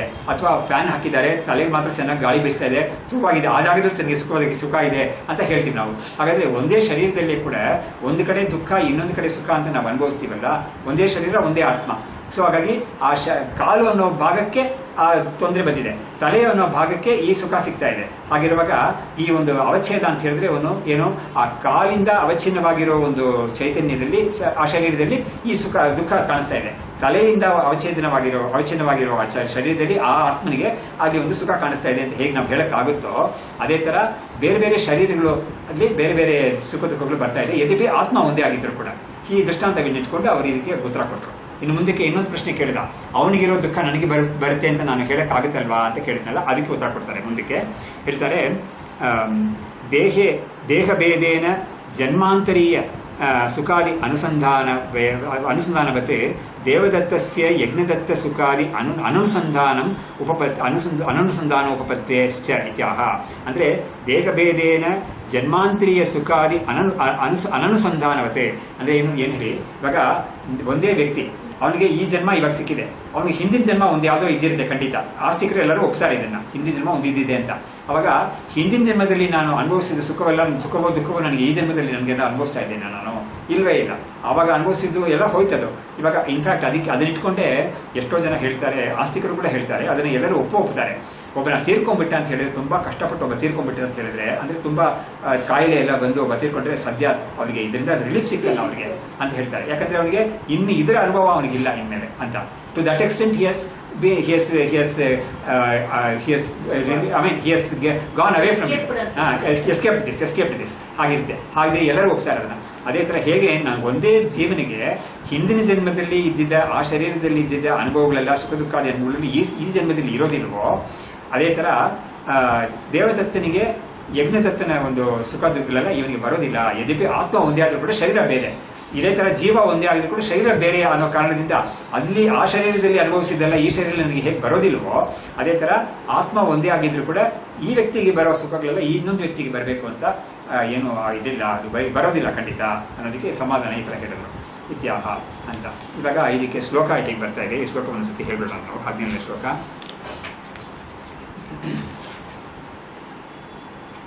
ಪಶ್ಯನ್ ಶುದ್ಧೋಪ್ಯಕ್ಷರ ಏಕೋ ಗುಣಭೇದಾನ್ ನಾನಾಕಾರಾನ್ ಸ್ಫಾಟಿಕವದ್ ಭಾತಿ ವಿಚಿತ್ರಃ ಭಿನ್ನಶ್ಚಿನ್ನಶ್ಚಾಯಮಜಃ ಕರ್ಮಫಲೈಃ ತಂ ಸಂಸಾರಧ್ವಂತ ವಿನಾಶಂ ಹರಿಮೀಡೆ ತಂ ಸಂಸಾರಧ್ವಾಂತ ವಿನಾಶಂ ಹರಿಮೀಡೆ. ಸೊ ಇಲ್ಲಿ ಇದಕ್ಕೆ ಸಂಬಂಧಪಟ್ಟ ಈ ಒಂದು ಪೂರ್ವ ಪಕ್ಷ ತೆಗೆದು ಅದಕ್ಕೆ ಸಮಾಧಾನ ಎಲ್ಲ ಹೇಳಿದ್ರಲ್ಲ, ಅದಕ್ಕೆ ಸಂಬಂಧಪಟ್ಟ ಶ್ಲೋಕನೇ ಇದು ಅನ್ನೋದಕ್ಕೆ ನಮಗೆ ಈ ಶ್ಲೋಕವನ್ನು ಅರ್ಥವನ್ನು ನೋಡಿದ್ರೆ ಗೊತ್ತಾಗುತ್ತೆ. ಇವಾಗ ಪಶ್ಯನ್ ಶುದ್ಧೋಪಿ ಅಕ್ಷರಃ ಏಕೋ ಗುಣಭೇದಾನ್ ಅಂದರೆ ಗುಣಭೇದ ಅಂತ ಹೇಳಿದ್ರೇನು, ಗುಣಗಳಿಂದ ಬೇರೆ ಬೇರೆ ಆಗಿರೋದು. ಈ ಶರೀರ ಗುಣಗಳು, ಆಮೇಲೆ ಹೊರಗಡೆ ಇರೋ ವಸ್ತುಗಳ ಗುಣಗಳು ಅದೆಲ್ಲ ಇದೆಯಲ್ಲ ಬೇರೆ ಬೇರೆ ಆಗಿರೋದು. ಅದು ಶುದ್ಧ ಅಪಿ ಅಕ್ಷರಃ ಶುದ್ಧ ಸ್ವರೂಪವಾಗಿ ಇದ್ದುಕೊಂಡು ಒಂದೇ ಆಗಿದ್ದುಕೊಂಡು ಆ ವ್ಯಕ್ತಿ ಪಶ್ಯನ್ನೇ ಗುಣಭೇದಾನ್ ನಾನಾಕಾರಾನ್ ಬೇರೆ ಬೇರೆ ಆಕಾರಗಳಲ್ಲಿರುತ್ತೆ, ಬೇರೆ ಬೇರೆ ರೀತಿಯಲ್ಲಿರುತ್ತೆ. ಸುಖಾಕಾರ ಬೇರೆ ಇರುತ್ತೆ, ದುಃಖಾಕಾರಗಳು ಕೂಡ ಬೇರೆ ಬೇರೆ ಆಗಿರುತ್ತೆ. ಸ್ಫಟಿಕವತ್ ಭಾತಿ ವಿಚಿತ್ರ ಅಂದರೆ ಸ್ಫಟಿಕ ಒಂದು ಲಿಂಗ ಇಟ್ಕೊಳ್ಳಲ್ಲ. ಯಾಕಂದ್ರೆ ನಮಗೆ ಸ್ಫಟಿಕ ಅಂತ ಹೇಳುವಾಗೆಲ್ಲ ನಮಗೆ ಸ್ಫಟಿಕದಿಂದ ಮಾಡಲ್ಪಟ್ಟ ಬೇರೆ ಏನು ನಮಗೆ ಜ್ಞಾಪಕ ಬರೋದಿಲ್ಲ. ತುಂಬಾ ಪ್ರಸಿದ್ಧವಾಗಿರೋದು ಲಿಂಗ, ಅದರಿಂದ ಲಿಂಗವನ್ನೇ ನಾವು ಹೇಳ್ಬೋದು. ಆ ಲಿಂಗಕ್ಕೆ ನಮಗೆ ಪಕ್ಕದಲ್ಲಿ ಏನೋ ಒಂದು ಹೂ ಇಟ್ಟಿದ್ದಾರೆ, ಕೆಂಪು ಕಲರ್ ಹೂವು, ಹಳದಿ ಕಲರ್ ಹೂವು, ಯಾವುದೋ ಒಂದು ಹೂ ಇಟ್ಟಿದ್ದಾರೆ. ಆದರೆ ಆ ಹೂವಿನ ಬಣ್ಣ ಈ ಲಿಂಗದಲ್ಲಿ ಕಾಣಿಸ್ಕೊಡುತ್ತೆ. ಸೊ ದೂರದಿಂದ ನೋಡೋರಿಗೆ ಆ ಲಿಂಗವೇ ಆ ಬಣ್ಣದಲ್ಲಿ ಕಾಣಿಸ್ಕೊಡುತ್ತೆ, ಅದು ಕೆಂಪಾಗೋ ಹಳದಿಯಾಗೋ ಕಾಣಿಸ್ಕೊಡುತ್ತೆ. ಅದು ಆದರೆ ವಿಷಯ ಗೊತ್ತಾದವರಿಗೆ ಅದು ಹೂವಿನ ಬಣ್ಣವೇ ಇಲ್ಲಿ ಕಾಣಿಸ್ಕೊಳ್ತಾ ಇದೆ, ಲಿಂಗ ಏನೋ ಬಣ್ಣ ಇಲ್ಲ ಅಂತ ಗೊತ್ತಾಗುತ್ತೆ. ಸೊ ಅದೇ ಥರನೇ ಇಲ್ಲಿ ಕೂಡ ಈ ಆತ್ಮಸ್ವರೂಪದಲ್ಲಿ ಯಾವುದೇ ಒಂದು ಸುಖ ದುಃಖ ಅದೆಲ್ಲ ಅದಕ್ಕೆ ಇಲ್ಲದೆ ಹೋದ್ರೂ ಕೂಡ ನಾನಾ ರೀತಿಯಾದ ಒಂದು ಬಣ್ಣಗಳು ಈ ಸ್ಫಟಿಕದಲ್ಲಿ ಕಾಣಿಸ್ಕೊಳ್ಳೋಕೆ ಸಾಧ್ಯತೆ ಇದೆಯಲ್ಲ, ಅದರ ಒಂದು ಸಂಬಂಧದಿಂದ. ಆದರೆ ಇದಕ್ಕೆ ಸ್ವರೂಪಕ್ಕೆ ಸೇರಿದೇ ಹೋದ್ರು ಕೂಡ ಅದೇ ತರ ಈ ಆತ್ಮಸ್ವರೂಪಕ್ಕೆ ಸೇರದೇ ಹೋದ್ರು ಕೂಡ ಈ ಉಪಾಧಿಯಿಂದ ಬಂದಿರೋ ಕೆಲವದೆಲ್ಲ ಕಾಣಿಸ್ಕೊಳ್ಳುತ್ತೆ ಅಂತ ಅದನ್ನ ಹೇಳಿದವರು. ಭಿನ್ನಃ ಚಿನ್ನಶ್ಚ ಅಯಂ ಅಜಃ ಕರ್ಮಫಲೈಹಿ ಅಂದ್ರೆ ಈ ಒಂದು ಚೈತನ್ಯ ಸ್ವರೂಪ ಒಂದೇ ಒಂದಿದೆ, ಅದು ಭಿನ್ನ ಭಿನ್ನವಾಗಿ ಕಾಣಿಸ್ಕೊಳ್ಳುತ್ತೆ. ಆಮೇಲೆ ಚಿನ್ನ ಅಂತ ಹೇಳುವಾಗ ಬೇರೆ ಬೇರೆ ಶರೀರಗಳಲ್ಲೂ ಕೂಡ ಕಾಣಿಸ್ಕೊಳ್ಳುತ್ತೆ, ಆಮೇಲೆ ಬೇರೆ ಬೇರೆ ಅವಸ್ಥೆಗಳಲ್ಲೂ ಕಾಣಿಸ್ಕೊಳ್ಳುತ್ತೆ. ಹೀಗೆ ಆ ವಸ್ತು ಒಂದೇ ವಸ್ತುವಾಗಿದ್ರೂ ಕೂಡ ಅದು ಬೇರೆ ಬೇರೆಯಾಗಿ ಈ ತರ ಕಾಣಿಸ್ಕೊಳ್ಳೋಕ್ಕೆ ನಮಗೆ ಸಾಧ್ಯತೆ ಇದೆ. ಇದು ಆದರೆ ಆ ವಸ್ತುವಲ್ಲಿ ಖಂಡಿತ ಭೇದ ಇಲ್ಲ, ಆದ್ರೂ ಕೂಡ ಈ ಒಂದು ಉಪಾಧಿಯಿಂದ ಅದಕ್ಕೆ ಈ ತರ ಭೇದ ಇದೆ ಅಂತ. ಸೊ ಇದನ್ನೇ ಅವ್ರೇನ್ ಮಾಡಿದ್ರು, ಪೂರ್ವ ಪಕ್ಷದಲ್ಲಿ ಅವ್ರೇನ್ ಮಾಡಿದ್ರು, ಶರೀರ ಉಪಾಧಿಗಳೆಲ್ಲ ಬೇರೆ ಬೇರೆ ಇರುತ್ತೆ, ಅದರ ಸಂಬಂಧವಾಗಿರೋ ಒಂದು ಕರ್ಮಗಳೆಲ್ಲ ಇವನಲ್ಲಿ ಕಾಣಿಸ್ಕೊಳ್ತಾ ಇದೆ ಹೊರತು ಆತ್ಮನಿಗೆ ಅದರ ಸಂಬಂಧ ಇಲ್ಲವೇ ಇಲ್ಲ ಅನ್ನೋದನ್ನ ಅವರು ತೋರಿಸ್ಕೊಟ್ರು. ಅದೇ ತರನೇ ಈ ಶ್ಲೋಕದಲ್ಲಿ ಕೂಡ ಇದನ್ನು ಹೇಳಿದ್ದಾರೆ. ಸೊ ಇದರ ಒಂದು ಅರ್ಥವನ್ನು ನಾವು ಮುಂದಿನ ಶ್ಲೋಕದಲ್ಲಿ ನೋಡೋಣ. ಸೊ ಇಲ್ಲಿಗೆ ಮುಂದಕ್ಕೆ ಭಿನ್ನಃ ಚಿನ್ನಶ್ಚ ಅಯಂ ಅಜಃ ಕರ್ಮಫಲೈಹಿ ಅಂದ್ರೆ ಅಜಃ ಅಂತ ಹೇಳಿದ್ರೆ ಏನು, ಹುಟ್ಟೆ ಇಲ್ಲದೇ ಇರೋ ಚೈತನ್ಯ ಸ್ವರೂಪ ಇದು. ಅಜಾಯಮಾನೋ ಬಹುಧಾ ವಿಜಾಯತೆ ಅಂತ ಪುರುಷ ಸೂಕ್ತದಲ್ಲಿ ಕೂಡ ಬರುತ್ತೆ ಅಲ್ವಾ. ಹಾಗಾದ್ರೆ ಅದಕ್ಕೆ ಹುಟ್ಟೇ ಇಲ್ಲ, ಅದು ಹುಟ್ಟೋ ಒಂದು ಸ್ವಭಾವವೇ ಇಲ್ಲ ಅದಕ್ಕೆ. ಅಂಥದ್ದು ಕೂಡ ಹಲವಾಗಿ ಹುಟ್ಟಿರೋ ತರ ನಮಗೆ ಕಾಣಿಸ್ಕೊಳ್ತಾ ಇದೆ. ಅಂದ್ರೆ ಏನು, ನಾನಾ ಜೀವಗಳಾಗಿ ಅದು ಶರೀರಗಳಾಗಿ ಅದೇ ಕಾಣಿಸ್ಕೊಳ್ತಾ ಇದೆ ಅಂತ. ಹೀಗೆ ಅಜಃ ಕರ್ಮಫಲೈಹಿ ಅಂದರೆ ಇದು ಕರ್ಮಫಲದಿಂದ ಇದು ಹೇಗೆ ಭಿನ್ನ ಭಿನ್ನವಾಗಿ ಕಾಣಿಸ್ಕೊಳ್ತಾ ಇದೆಯೋ, ಭಿನ್ನ ಭಿನ್ನವಾಗಿ ಇರೋ ಶರೀರದಲ್ಲಿ ಇದೇ ಇದ್ಕೊಂಡು ಅದು ಕರ್ಮಫಲಗಳಿಂದ ಅದು ಅನುಭವಿಸೋ ಥರ ನಮಗೆ ಕಾಣಿಸ್ಕೊಳ್ತಾ ಇದೆ. ಆದರೆ ವಸ್ತುತಃ ನೋಡಿದ್ರೆ ಇದು ಅದಕ್ಕೆ ಆ ಆತ್ಮಸ್ವರೂಪದ ಲಕ್ಷಣಗಳೆಲ್ಲ ಈ ಶ್ಲೋಕದಲ್ಲೇ ಹೇಳಿದ್ದಾರೆ ನೋಡಿ. ಮೊದಲನೇ ಲೈನಲ್ಲಿ ಶುದ್ಧ, ಆಮೇಲೆ ಈ ಅಕ್ಷರ, ಏಕಃ, ಇದು 3 ಆತ್ಮಸ್ವರೂಪದ ಲಕ್ಷಣಗಳು. ಆಮೇಲೆ ಹೀಗೆ ಇದ್ಕೊಂಡದು ಭಿನ್ನವಾಗಿ ಚಿನ್ನವಾಗಿ ಕಾಣಿಸ್ಕೊಳುತ್ತೆ. ಆಮೇಲೆ ಅಜಃ ಅಂತ ಇಲ್ಲಿ ಹೇಳಿದ್ರು. ಸೊ ಅಜಃ, ಏಕಃ, ಅಕ್ಷರ, ಶುದ್ಧ, ಇಷ್ಟು 4 ವಿಶೇಷಣಗಳನ್ನ ಇವರು ಆತ್ಮಸ್ವರೂಪದ ಒಂದು ಸ್ವರೂಪ ಲಕ್ಷಣಗಳನ್ನ ಈ ಶ್ಲೋಕದಲ್ಲಿ ಹೇಳಿದ್ದಾರೆ. ಸೊ ಈಗಿದ್ರೂ ಕೂಡ ಇಂಥ ಆತ್ಮ ಕೂಡ ನಮಗೆ ನಾನಾ ರೀತಿಯ ನಾನಾ ಪ್ರಕಾರವಾಗಿ ಕಾಣಿಸ್ಕೊಳ್ತಾ ಇದೆ ನಮಗೆ. ಆಮೇಲೆ ನಾನಾ ಗುಣಗಳಿಂದ ನಾನಾ ಸ್ವಭಾವಗಳಿಂದ ಕಾಣಿಸ್ಕೊಳ್ತಾ ಇದೆ. ಆಮೇಲೆ ನಾನಾ ವಿಧವಾದ ಸುಖ ದುಃಖಗಳನ್ನೆಲ್ಲ ಅನುಭವಿಸೋ ಥರ ನಮಗೆ ಕಾಣಿಸ್ಕೊಳ್ತಾ ಇದೆ ಅನ್ನೋದನ್ನ ಈ ಶ್ಲೋಕದಲ್ಲಿ ಹೇಳ್ತಾರೆ. ಸೊ ಹಾಗಾದ್ರೆ ಏನಾಯ್ತು, ಇದು ಮುಖ್ಯ. ಕೊನೆಯಲ್ಲಿ ಏನಿದೆಯಲ್ಲ ಇದರಲ್ಲಿ ತಮ್ ಸಂಸಾರಧ್ವಾಂತ ವಿನಾಶಂ ಅಂತ. ಆ ತಮ್ ಅಂದ್ರೆ ಯಾರು ಅಂತ ಹೇಳಿದ್ರೆ ಯಾವ ಒಂದೇ ಆತ್ಮ ಕರ್ಮದ ಒಂದು ಫಲವಾಗಿ ಉಪಾಧಿ ಭೇದದಿಂದ ನಾನಾ ಶರೀರಗಳಾಗಿ ಕಾಣಿಸ್ಕೊಳ್ತಾ ಇದೆಯೋ, ನಾನಾ ಸುಖ ದುಃಖಗಳನ್ನ ಅನುಭವಿಸೋ ಥರ ಕಾಣಿಸ್ಕೊಳ್ತಾ ಇದೆಯೋ, ಅದಕ್ಕೆ ಹುಟ್ಟಿಲ್ದೇ ಹೋದ್ರೂ ಕೂಡ ಇದೆಲ್ಲ ಈ ಥರ ಹಲವಾಗಿ ಹುಟ್ಟಿರೋ ಥರ ಕಾಣಿಸ್ಕೊಳ್ತಾ ಇದೆಯೋ, ಆ ಸ್ವರೂಪ ಯಾವುದಿದೆಯೋ ಶುದ್ಧ ಸ್ವರೂಪ, ಅದು ಸಂಸಾರಧ್ವಾಂತ ವಿನಾಶಂ ಅಂತ ಒಂದು ಸ್ವರೂಪಕ್ಕೆ ನಾನು ನಮಸ್ಕಾರ ಮಾಡ್ತೀನಿ ಅಂತ. ಹಾಗಾದ್ರೆ ಏನಾಯ್ತು, ಈ ಶ್ಲೋಕದಲ್ಲೂ ಕೂಡ ಅವರು ಈ ಮಹಾವಾಕ್ಯಾರ್ಥವನ್ನೇ ಹೇಳ್ತಾ ಇದ್ದಾರೆ. ನಮಗೆ ನಾನು ಈ ಕರ್ಮಫಲದಿಂದ ನಾನೇ ಅನುಭವಿಸ್ತಾ ಇದ್ದೀನಿ, ನಾನೇ ಹೀಗೆಲ್ಲ ಹುಟ್ಟಿದ್ದೀನಿ ಅಂತ ನಮಗೆ ಬುದ್ಧಿ ಬರ್ತಾ ಇದೆ. ಆಮೇಲೆ ನಾನು ಬೇರೆ ಅವರು ಬೇರೆ ಅಂತ ನಮಗೆ ಬುದ್ಧಿ ಬರ್ತಾ ಇದೆ. ಆದರೆ ಉಪನಿಷತ್ತು ಏನು ಹೇಳ್ತಾ ಇದೆ, ಈ ಶ್ಲೋಕ ಏನು ಹೇಳ್ತಾ ಇದೆ, ಇರೋದೆಲ್ಲ ಒಂದೇನೆ, ಎಲ್ಲದರಲ್ಲೂ ಇರೋದು ಒಂದೇನೆ. ಅದು ಅಕ್ಷರ, ಅದು ಶುದ್ಧ, ಅದು ಅಂದ್ರೆ ದುಃಖದ ಲೇಪ ಇಲ್ಲವೇ ಇಲ್ಲ ಅದಕ್ಕೆ, ಸುಖ ದುಃಖಗಳ ಲೇಪ ಇಲ್ಲವೇ ಇಲ್ಲ ಅದಕ್ಕೆ, ಅದು ಶುದ್ಧ ಅಂತ ಅದಕ್ಕೆ ಹೇಳಿದ್ರು. ಆಮೇಲೆ ಹುಟ್ಟೋದೇ ಇಲ್ಲ ಅದಕ್ಕೆ, ಅಜ ಅಂತ ಹೇಳಿದ್ರು. ಹಾಗಾಗಿ ಇಂಥದ್ದಾಗಿರೋ ಸ್ವರೂಪ ನೀನು ಅಂತ ಹೇಳ್ಬಿಟ್ಟು ಅಂಥ ಸ್ವರೂಪವೇ ಈ ಬ್ರಹ್ಮಸ್ವರೂಪ. ಹಾಗಾದ್ರೆ ಆತ್ಮಸ್ವರೂಪವೇ ಬ್ರಹ್ಮಸ್ವರೂಪ ಅಂತ ಹೇಳಿದಾಗೈತಲ್ಲ, ಅದೇ ತಾನೇ ಮಹಾವಾಕ್ಯ. ಹಾಗಾದ್ರೆ ಇದೇನಾಯ್ತು, ಈ ಪಂಚಕೋಶಗಳಿಂದ ಬಿಡಿಸ್ಕೊಂಡಿರೋ ಯಾವ ತ್ವಂ ಪದಾರ್ಥ ಇದೆಯೋ ಅದೇ ತತ್ಪದಾರ್ಥ ಅಂತ ಗೊತ್ತಾಗಿದೆ. ಏಕಃ ಅಜಃ ಅದೆಲ್ಲ ನೋಡಿ, ಏಕಃ ಅನ್ನೋದು ಈ ತ್ವಂ ಪದಾರ್ಥಕ್ಕೂ ಅದು ಅನ್ವಯಿಸಿದೆ. ಯಾಕಂದ್ರೆ ಅವನು ವಿವೇಕ ಮಾಡ್ಕೊಂಡಾಗ ಅವರು ಪಂಚಕೋಶಗಳಿಂದ ಬಿಡಿಸ್ಕೊಂಡಿರೋ ಆ ಚೈತನ್ಯ ಇದೆಯಲ್ಲ, ಅದೇ ಚೈತನ್ಯನೇ ನಾನು ನನ್ನ ಪಂಚಕೋಶಗಳಿಂದ ಬಿಡಿಸ್ಕೊಂಡಿರೋ ಚೈತನ್ಯ ನಾನೇನೆ ಅಂತ ನಾನು ವಿವೇಕ ಮಾಡ್ಕೊಂಡು ಹೇಳ್ಕೋಬಹುದು ಅದನ್ನ. ಯಾಕಂದ್ರೆ ನನಗೆ ಹೀಗೆ ಹೇಳ್ಕೋಬೇಕು ಅಂತ ಶ್ರುತಿನೇ ಗೀತೆನೇ ಹೇಳ್ಕೊಟ್ಟಿದೆ. ಯಾವುದರಲ್ಲಿ 13ನೇ ಅಧ್ಯಾಯದಲ್ಲಿ 2ನೇ ಶ್ಲೋಕದಲ್ಲಿ ಸರ್ವಕ್ಷೇತ್ರೇಶು ಕ್ಷೇತ್ರಜ್ಞಂ ಚಾಪಿ ಮಾಂ ವಿದ್ಧಿ ಸರ್ವಕ್ಷೇತ್ರೇಶು ಭಾರತ. ಎಲ್ಲಾ ಶರೀರದಲ್ಲೂ ಇರೋ ಕ್ಷೇತ್ರಜ್ಞ ಇದ್ದಾನಲ್ಲ, ಅದನ್ನ ನಾನು ಅಂತ ತಿಳ್ಕೊ ಅಂತ ಭಗವಂತನೇ ಹೇಳ್ಕೊಟ್ಟಿದ್ದಾನೆ. ಹಾಗಾದ್ರೆ ಭಗವಂತ ಏನು ಹಲವು ಭಗವಂತರು ಏನು ಇಲ್ವೇ ಇಲ್ಲ, ಒಂದೇ ಭಗವಂತನೇ ಇರೋದು. ಅವನು ತನ್ನನ್ನ ತೋರಿಸ್ಕೊಂಡು ನೀನು ಎಲ್ಲಾ ಕ್ಷೇತ್ರಗಳು ಎಲ್ಲಾ ಶರೀರದಲ್ಲಿ ಇರೋ ಕ್ಷೇತ್ರಜ್ಞ ನಾನೇ ಅಂತ ತಿಳ್ಕೊ ಅಂತ ಹೇಳಿದಾಗ ಏನಾಯ್ತು, ಎಲ್ಲಾ ಶರೀರದಲ್ಲಿ ಇರೋ ಚೈತನ್ಯ ಒಂದೇ ಅಂತ ಹೇಳಿದಾಗ ಆಯ್ತು. ಹಾಗಾದ್ರೆ ಅಂತ ಚೈತನ್ಯ ಯಾರು, ತ್ವಂ ಪದಾರ್ಥ ವಿಲಕ್ಷಣ ಚೈತನ್ಯ ಅದು.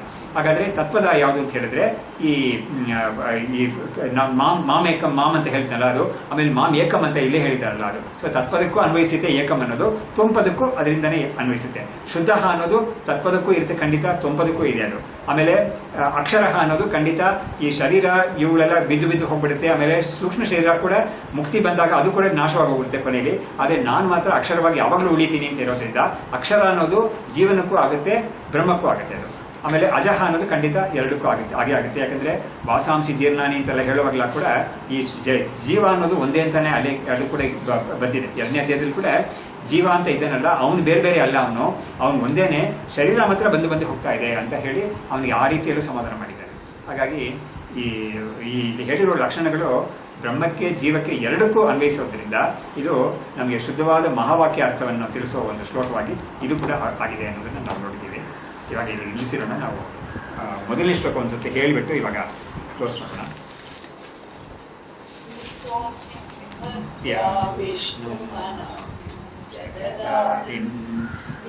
ಚಿನ್ಯೇತತ್ ಸಂಸ್ಕೃತಿ ಚಕ್ರಂ ಭ್ರಮತಿ ಯಸ್ಮಿನ್ ದೃಷ್ಟೇ ನಶ್ಯತಿ ತತ್ ಸಂಸ್ಕೃತಿ ಚಕ್ರಂ ತಂ ಸಂಸಾರಧ್ವಾಂತ ವಿನಾಶಂ ಹರಿಮೀಡೆ ತಂ ಸಂಸಾರಧ್ವಾಂತ ವಿನಾಶಂ ಹರಿಮೀಡೆ.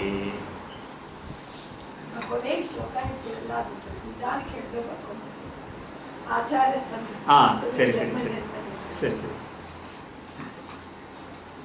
ಶಾಸ್ತ್ರಂ ಶಾರೀರ ಮೀಮಾಂಸಾ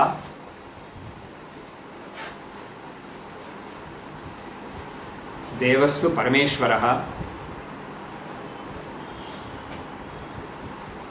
ಆಚಾರ್ಯ ಶಂಕರಾಚಾರ್ಯಾಃ परमेश्वरः देवस्तु परमेश्वरः आचार्याः शंकराचार्याः सन्तु मे जन्म जन्मनि सन्तु मे जन्म जन्मनि विद्या विनय संपन्नं वीतरागं विवेकिनं वन्दे वेदांत तत्त्वज्ञं विदुषेखर भारतीम् ओम तत्सत्।